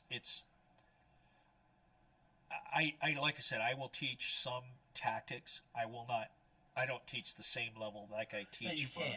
It's for different. law enforcement It's different. because it's a different thing. Yeah, But I'll teach a person how to clear their house and what to do and it's and you're still not at that level where you should go clear your house. well no and I used to work for I was an instructor Yeah. for a very large firearms training center west of here. And they used to do something that made me crazy. They called it their simulator, and it was basically a facade, house on a range.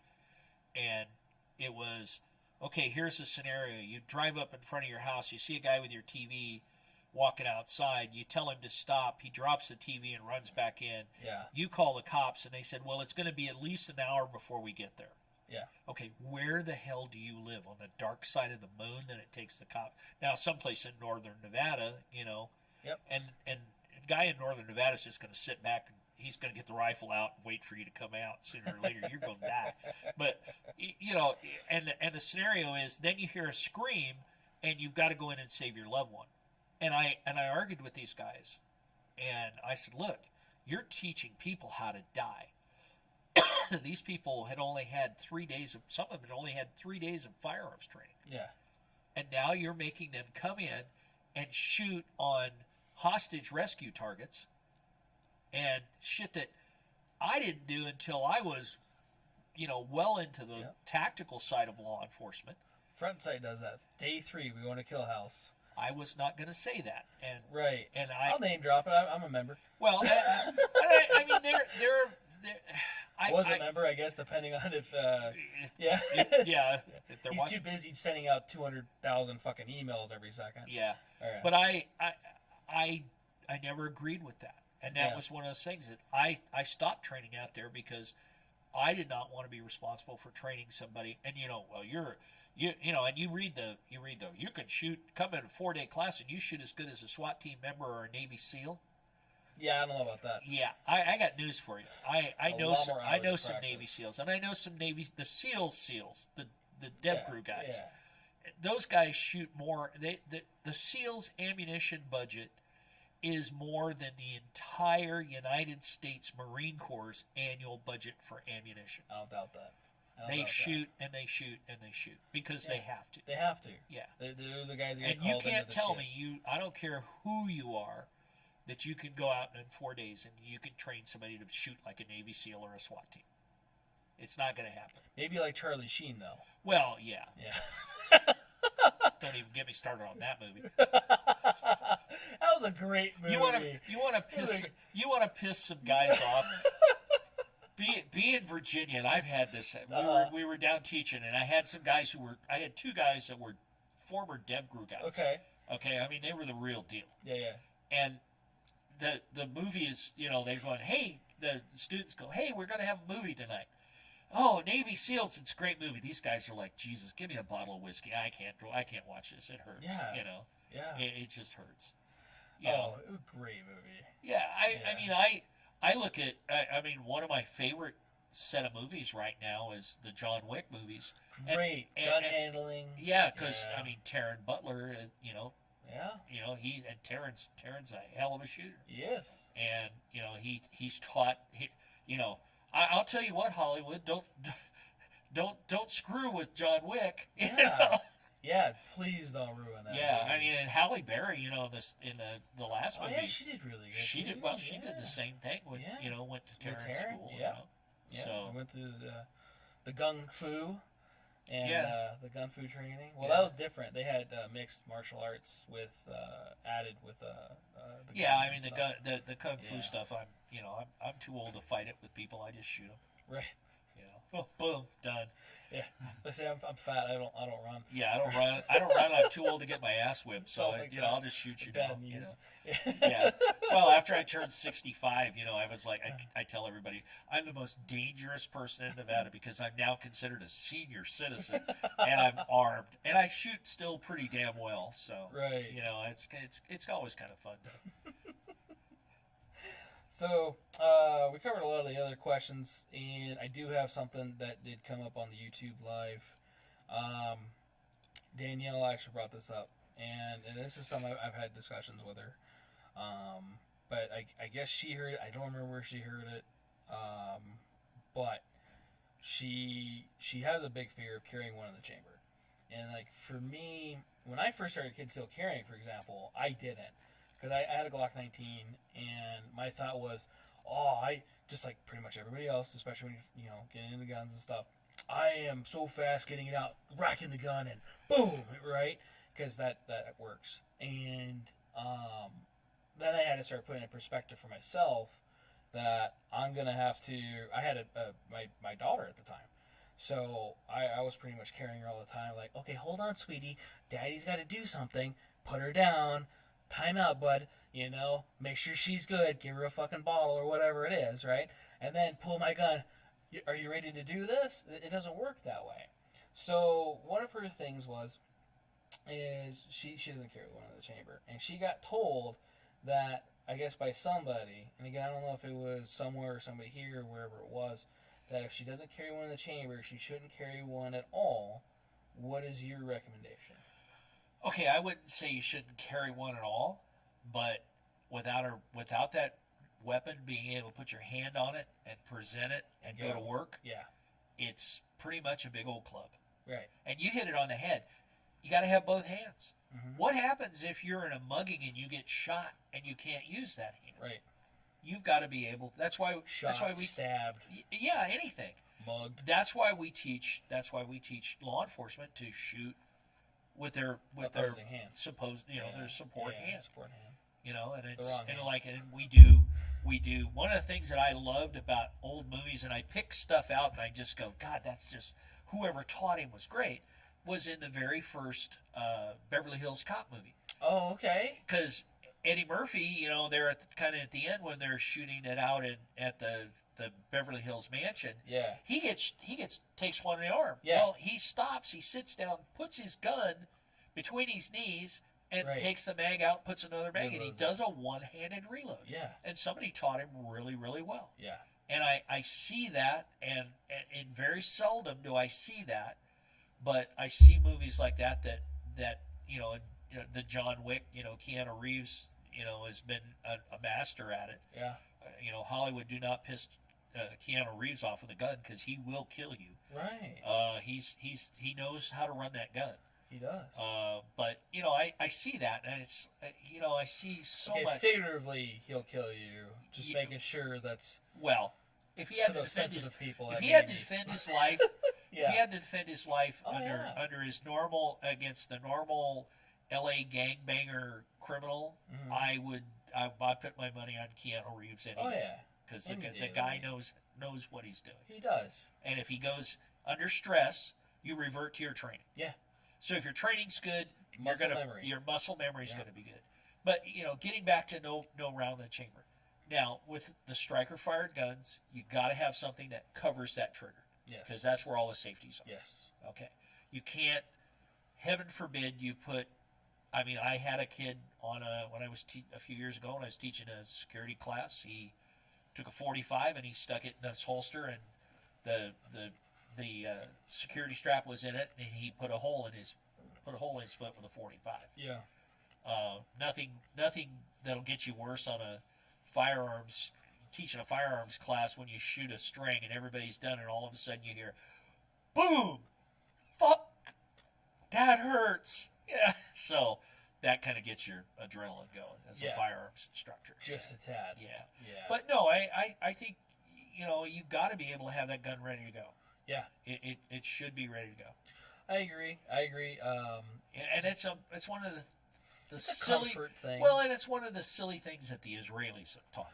Right. Steve just actually put that out there. It's called the Israeli carry. Yeah, the Israeli carry, because they can do that. They think they can do that and think fast. And there's been several. You can look on YouTube, and there's several tests. They train that way. Yeah, they train that way, but train. They're still not as fast as pulling the gun out and No, pressing the trigger. you won't. You won't be. And that's the thing that, again, I was the same way. She currently, what does she carry? As a P239, so it's double single, and And I was telling her, hey, you're in your concealed carry purse, you're fine.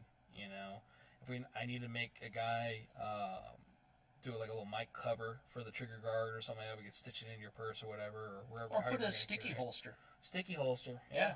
Put the gun in a sticky holster. Yeah, as long as you're not racing to go back in that holster. Well, yeah, and again, it's like, hey, I pulled a gun out. If you're a civilian and somebody comes to mug you or threatens your life and you pull a gun out, you're going to back the hell away from there anyway. If that person runs away, you're going to go in the other direction. Yeah. You're going to have time. Well, you should go in the other direction. Well, you should go in the other direction. You shouldn't go after the individual. No, you should not. Just making sure that's out there. Well, I mean, probably about 20 years ago, probably the worst or the best example, and I felt sorry for the guy. He comes home, his house, he doesn't realize that two burglars are in his bedroom. Okay. And he comes home, gets in his bedroom, they hit him with a stun gun, tie him up, and then they go about ransacking the house. Well, they were pretty shitty burglars because they didn't find the Mossberg 500 loaded with double-aught buck in the closet. He gets himself free. They've now opened the garage door, backed the car up in the driveway, and they're loading shit up. Well, they come back in, and he sees the first guy, and he plows him. And a good shoot. Guy right there in the kitchen. Gone. He's DRT. Yeah. Dead right there. Yeah. The other guy turns and runs down the driveway and down the street, and he's angry. I get it, And he chased him down the street, and the guy is running away from him, getting away, and he got mad, and he fired around, and he shot him in the back and killed him. And luckily, at that time, Stuart Bell was the district attorney, and he allowed him to plead to one count of voluntary manslaughter and put him on 5 years probation. If he did that now, he'd probably be going away for at least voluntary manslaughter. Yeah. So you can't, once the threat is gone, then you can't chase anybody like that. No, you should separate the reason to have, again, it's a tool. It's to get you, your loved ones, or whatever out of a situation that you hopefully you never have to get into. Yeah. And that's the thing too. I get asked all the time, why do you have so many guns? One, I have options. Two, I'm hoping I never have to use it. Do I? It would be cool to actually use my training. No, I would hope that I don't have to excuse it, because you're only as good as your training. I've pressed the trigger on 2 people. Yeah. If I live to be 150 years old, I hope to God I never have to do it again. Yeah. And nobody... Because you're taking somebody's life. Yeah. Yeah.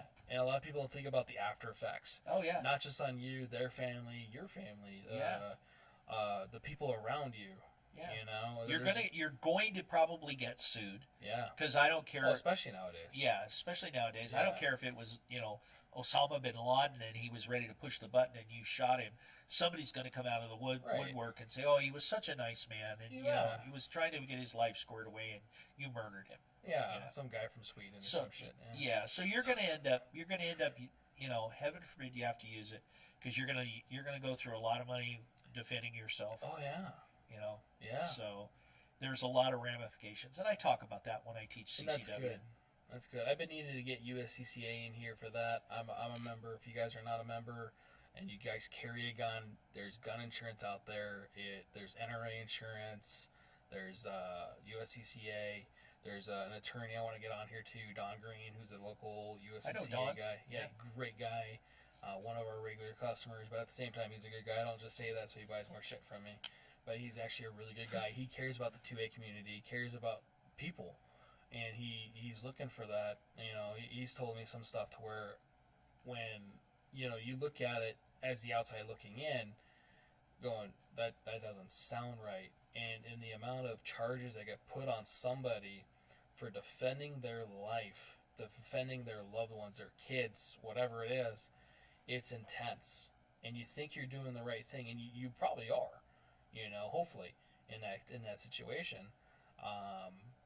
But yeah, there was a couple, I don't know the whole tale of it, but where it was a ex or whatever, trying to get into a house, and they did, and kids were there. She defended her after trying to, get away, don't come in, blah, blah, blah, came in, unintended, took the guy out. Now she's at fault for shooting in front of her kids, putting her child in endangerment, and a whole bunch of other stuff. Like, there's tack-on laws for all that shit. You don't know what that guy was gonna do.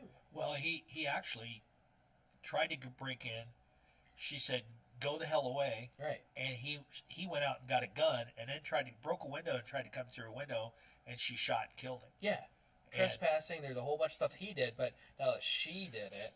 Well, and she's I think there's a lot of that's going to get, I have not heard. So you know what I'm talking about. Yeah, I know the situation. I know Yeah. I'm familiar with the incident, not intimately with it, but Right. I believe she's going to be fine. I hope so. Yeah, I hope so, because to me it sounded right. Yeah. And because you don't know what that other guy's going to do. Yeah, and I mean, that's such a silly. If somebody charges somebody for defending their life with their kids there with a firearm, and you say, well, it's child endangerment. Well, I got news for you.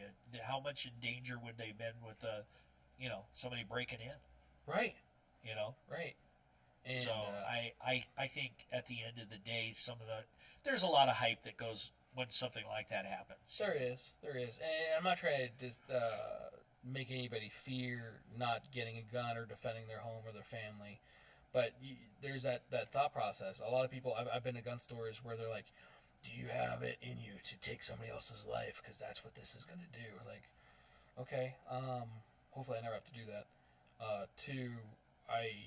I would like to think I would be, but I never have. And again, you don't know until you've done it. Yeah. And when you do it, and like you said, there's cops, there's military guys that have done that for many years, and whether they've taken shots, given shots, murdered or not murdered, but taken life. Yeah. It does something to you. Oh yeah. We're as humans, we're not designed to want to murder. So unless you're a psychopath. Well, that's another side of the story. Yeah. Unless you want some liver with some fava beans and a nice Chianti. But you're absolutely right though, because I mean, it's a big responsibility to own a gun. It is. It's a huge responsibility, and there's a lot of people that are very flippant with it, and you kind of want to go, there's times I've seen people that I went, you really shouldn't have a gun. No. I don't tell them that because it's really none of my business. It's in your mind. But in my mind, I'm going, oh. And you're hoping that they get training, and you're hoping that they do the right thing, and Yeah, and I like I said, I've probably had as many guns pointed at me being a firearms instructor, especially in the CCW world, as I have when I was a federal agent, and a military policeman. So, and I got shootings with those places. So, yeah, it's kind of scary. It kind of gives you a little bit. Yeah, but that's where training is. You buy a gun, and that should be where the training begins. Yes. And then go out and find somebody that's a competent firearms instructor and say, there's tons out there. Yeah, there are tons. Yes. Now, and I see some of those guys that if you're coming in as a brand new owner of firearms, the last thing you want to do is go to a military type boot camp. Yeah. Sadly, a lot of people think that way. Yeah. And movies and TV shows, they ruin it for everybody. What is your major malfunction, gun owner? Well, you know what? I don't know, because I'm brand new at this, and I would just like to learn how to shoot it. Yeah, but I want to do it like that guy. Well, it's going to take a little bit. Yeah, it's going to take a little while. Believe it or not, you have training wheels. Yeah. And shit, I have training wheels. And a lot of I've been shooting with people who are like, wow, how'd you learn how to do that? A lot of it was practice, training. And Mel, my HR person, we go to the range. She gets all mad because I'll get a brand new gun and I'll go shoot tear a ragged hole out, and she goes, I hate it when he does that. And I said, hey, it's just I've shot a couple of more caps than you have over the years. Experience. So, it comes with it. So So I definitely like all that stuff. Yeah, just like the Kyle Rittenhouse thing, kind of like that. He was defending himself. He did what he needed to. He probably. I'm really torn about that. it can go both ways. Yeah, I mean, he did everything right, Right. and I'm glad he got acquitted. Yeah. Yeah, he kind of had a legal right, but he was right on the edge of being there with the rifle and all of that. Yeah. You know, I tell people that, you know, they go, well, you know, I'm going to go down there. You know, it's like the guy that Metro shot, you know, in front of the federal courthouse. It's my legal right. It's his legal right to carry a gun. It is. But in that situation, you point a gun at 4 police officers who almost instantaneously, within a second or two, fired those rounds because they all went, oh my God, there's a threat. It wasn't just one guy or 2 guys, and the other guys go, oh, what the hell? They all fired damn near simultaneously because they all went, oh shit, that guy's got a gun, he's pointing it at us. Yeah. In that split second. Yeah. And that's what people don't understand. And I get a lot of guys who are gun people going, well, you know, it was his legal right to carry a gun down there. Yeah, it was. Was it the smart thing to do? No. Yeah. And a lot of the guys the Ukraine thing that popped off, right? You should go to the Ukraine and they'll give you a free AK and you know, whatever. Like, why do I want to go to another country and go fight for them? We have a lot of issues here by one. You know, to why? Well, it's risk assessment too, right? Why put yourself into a thing that you don't have? That's a war, guys. Right. That's a war. That isn't Call of Duty, okay? It isn't a video game. People die. People get killed. Really. There's no reset button. There's no reset. No respawn. Yeah, you can't get.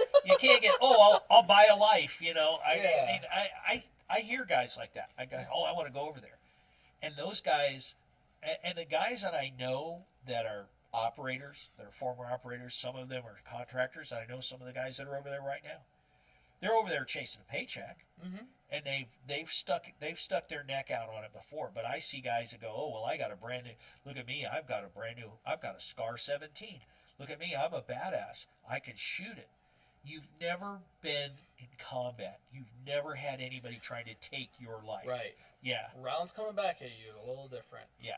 It's and believe me, I've never been in combat. Thank God. Right. I mean, I've been in shooting incidents, but I haven't been in a hot shooting war. Yeah. I thought I was going to be in Korea. I woke up on the DMZ one morning to do a barracks, and the fog was in, and all of a sudden the dragon sirens go off, and I'm up at a DMZ camp, and you know the DMZ's like 3 miles, wide, and when the fog lifted, there was like 2 divisions of North Koreans right up against the fence.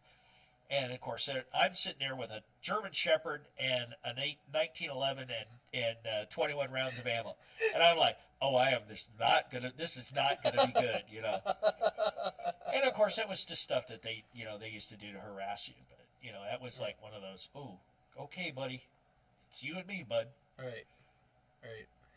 So definitely gonna have to have you back on for more, because this is definitely awesome.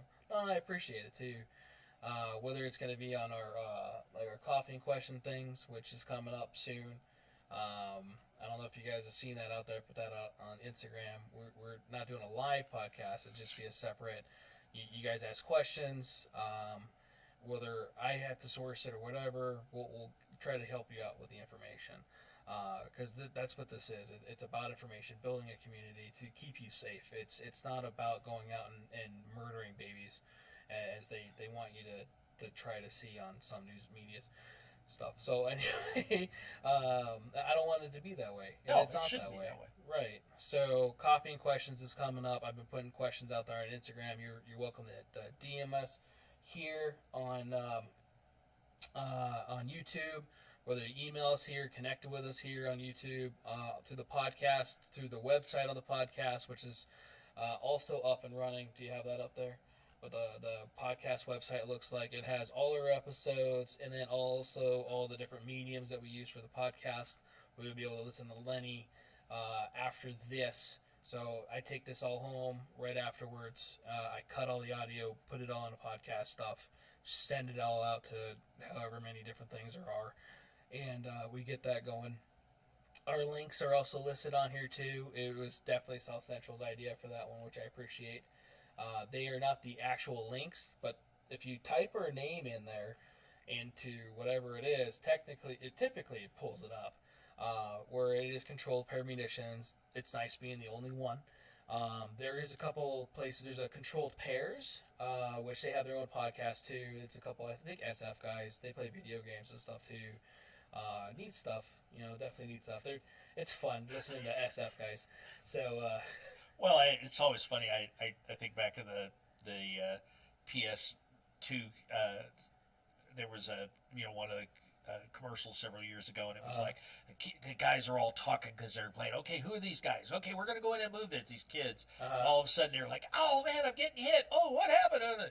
And then they cut to who the other team is, and it's a bunch of SEALs sitting in a tent over in Iraq, going, "These guys are easy." I just thought that was brilliant. Just absolutely brilliant. That's awesome. Commercial. I have to look that commercial. Yeah. Oh my god, it was so funny.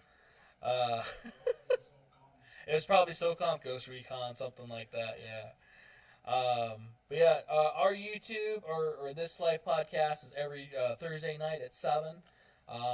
Either Lenny would be back on here. You could definitely do the off thing with the copying questions, or even just a not live feed to where we just sit there and bullshit a little bit, go unscripted, and tell us some more stuff, man.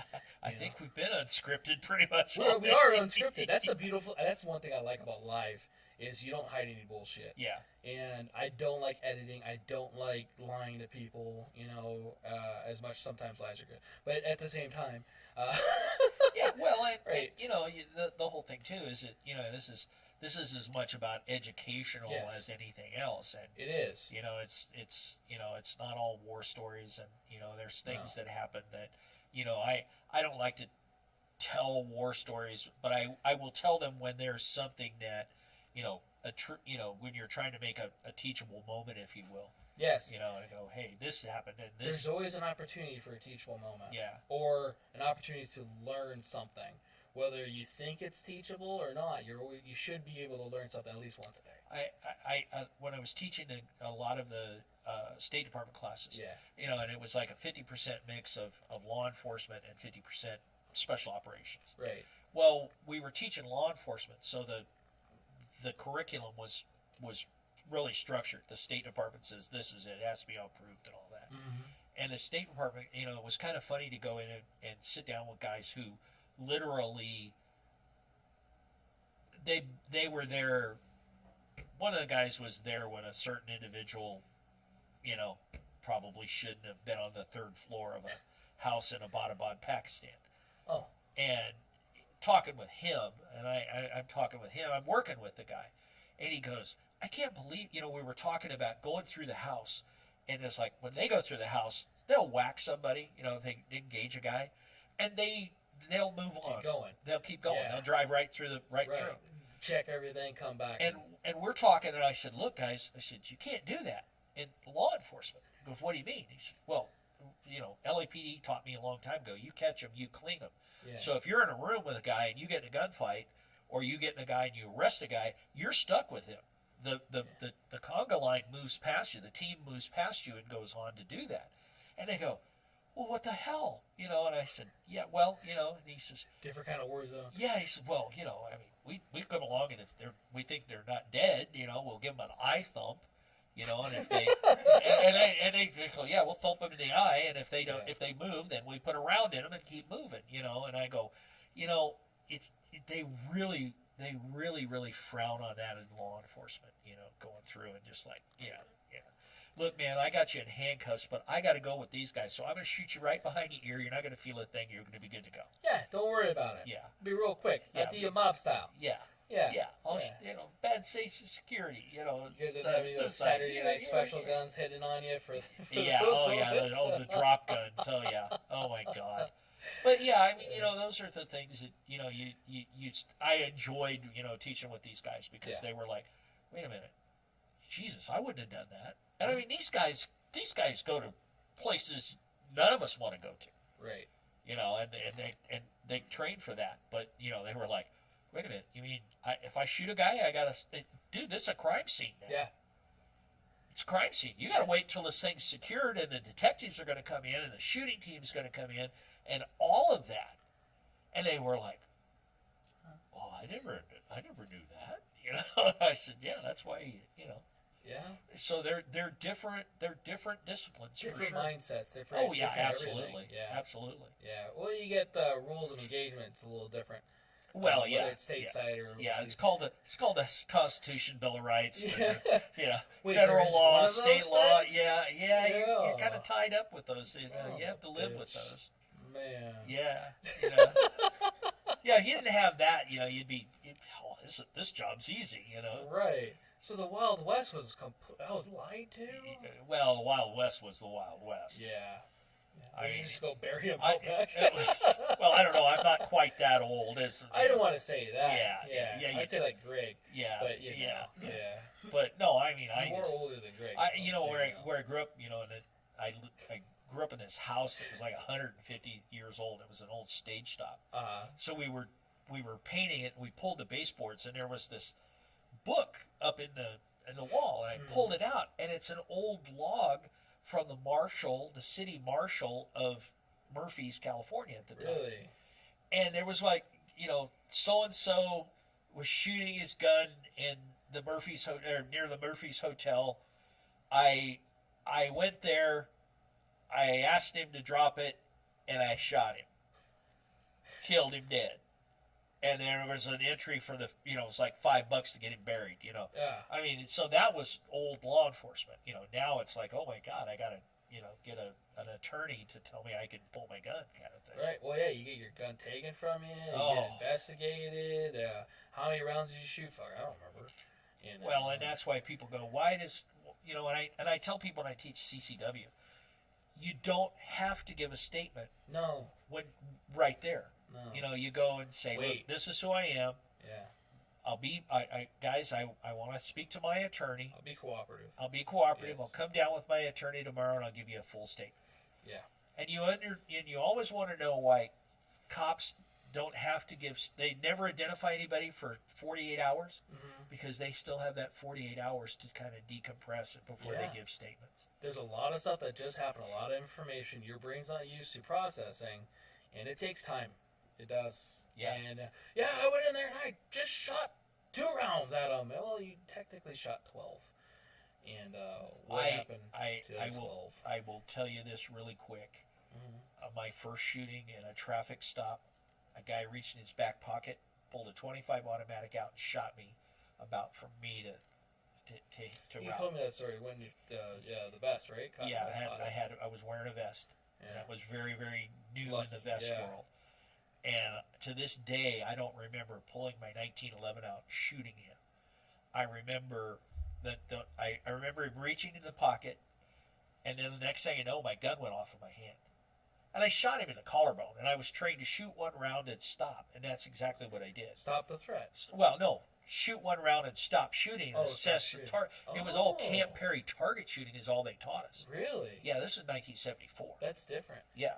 So I did We've what I evolved since then. yeah, well, we have evolved because Yeah. now I would have probably emptied the magazine and got a couple of more on the top of it. But You might hear from it's what I did under stress. Well, Yeah. there's about a second or a Mm-hmm. second and a half of my life that I don't recall, and I've been hypnotized twice, trying to recall that. Trying to recall that, Yeah. and both of the doctors told me that was I was 19 years old.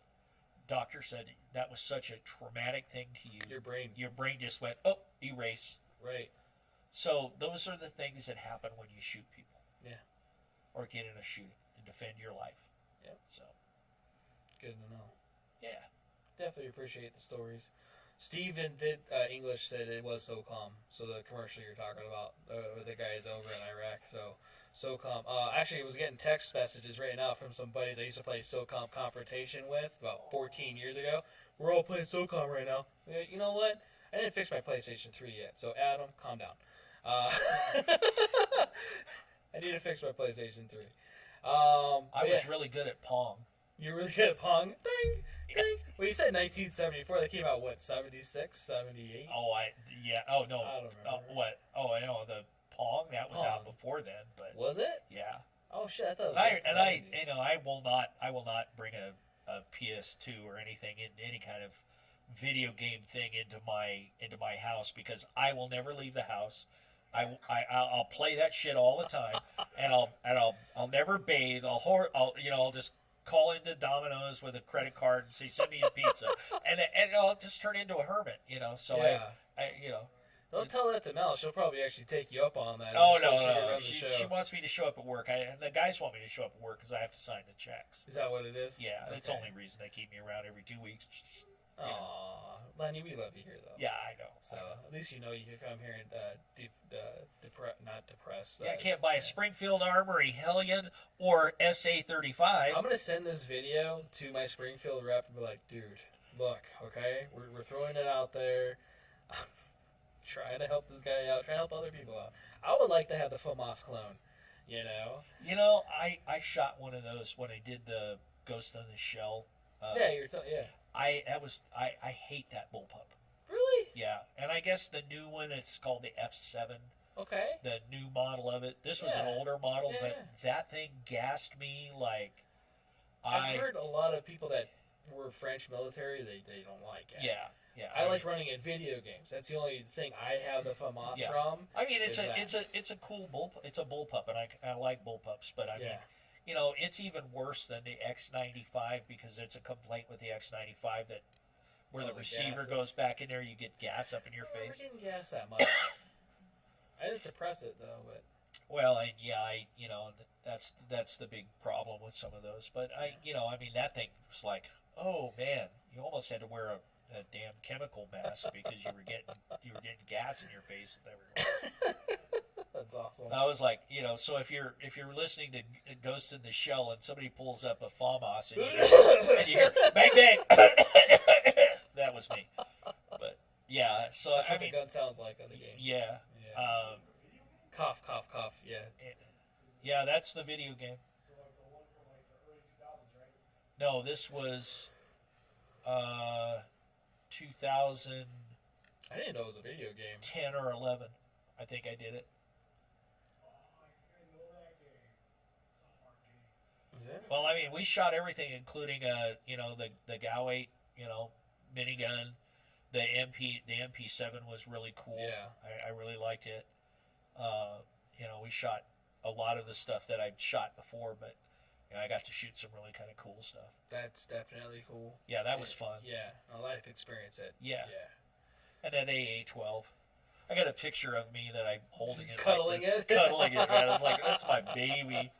Obviously, it was unloaded, safe condition. For Oh, of really course, those guys yeah. Right. Like I would do it. I would do it loaded. But anyway, yeah.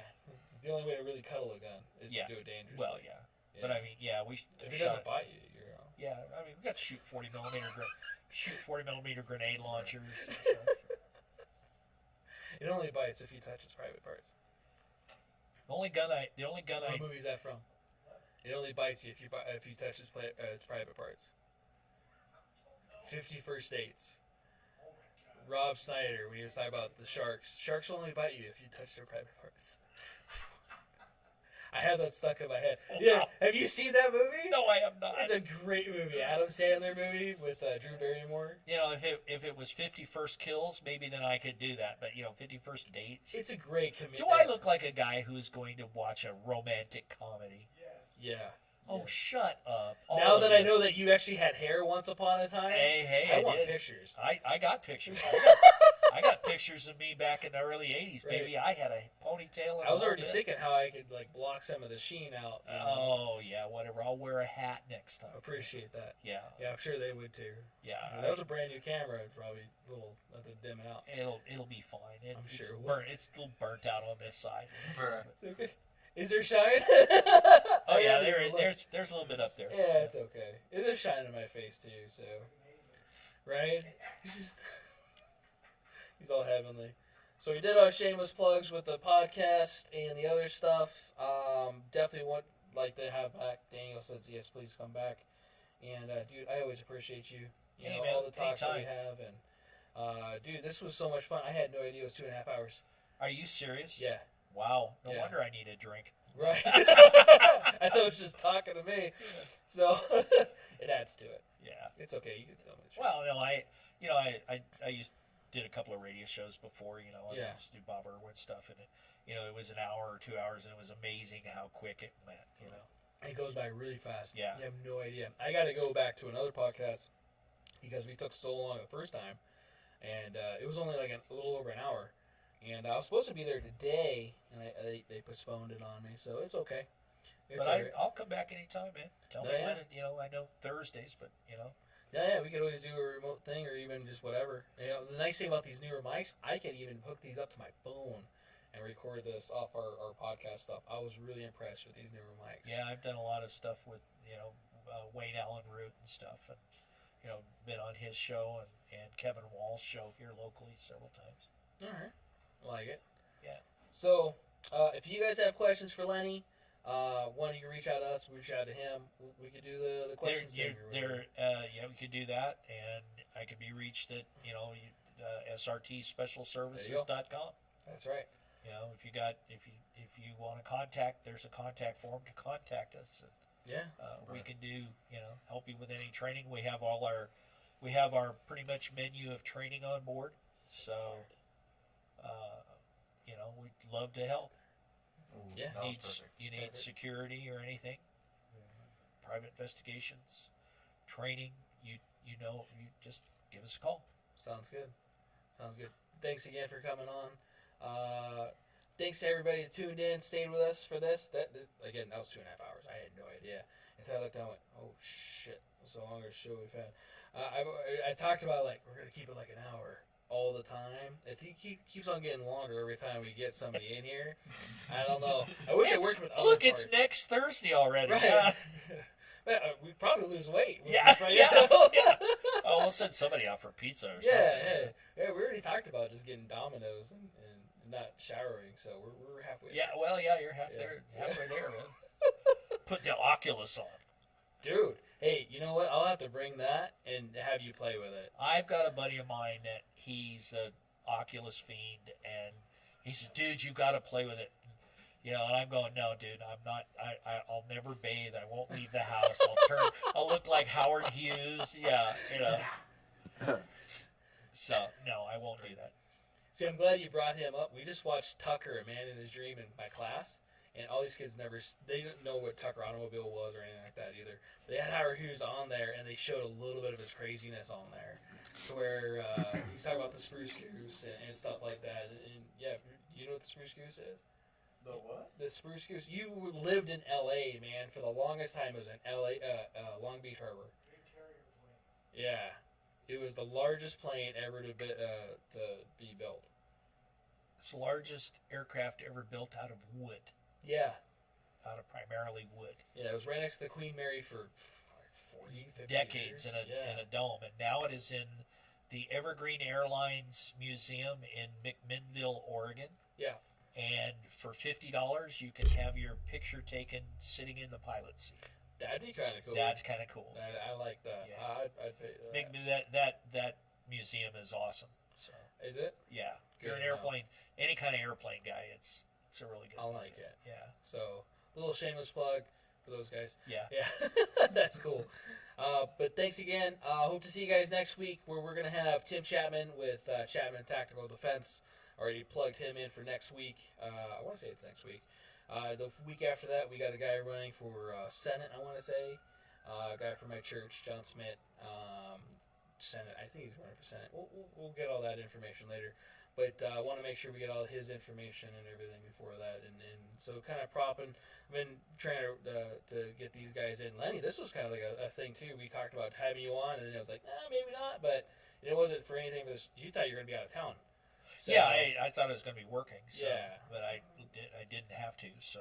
And I definitely appreciate you being on. Oh, anytime, man. So, yeah. If you'd get me a Helion and a SA-35, I could do a podcast of my expertise with bullpups and 9mm. I could do my my review. Yeah, Springfield. Yeah. Let's get the ball rolling. Herps, I think his last name's Herps. The guy my go-to guy he's the one that sent me all the Springfield stuff. So, which is awesome. I have a lot of Saints, so. Yeah, he has a lot of Saints. He likes Springfields. There's not a lot of those guys out there. Yeah, no, I'm kidding. Springfield's a good gun. It is a good gun. I talk about shit on it, but it's equal opportunity. I'll talk shit on Glock. Well, I mean, I've been around guns the majority of my life. Yeah. And you can get one that, is like will run forever, and you can get one that's can't hardly get around down the tube. So just like anything else. Yep. So thanks again, guys, for tuning in, and see you guys next week on Thursday at 7 p.m. Thanks again.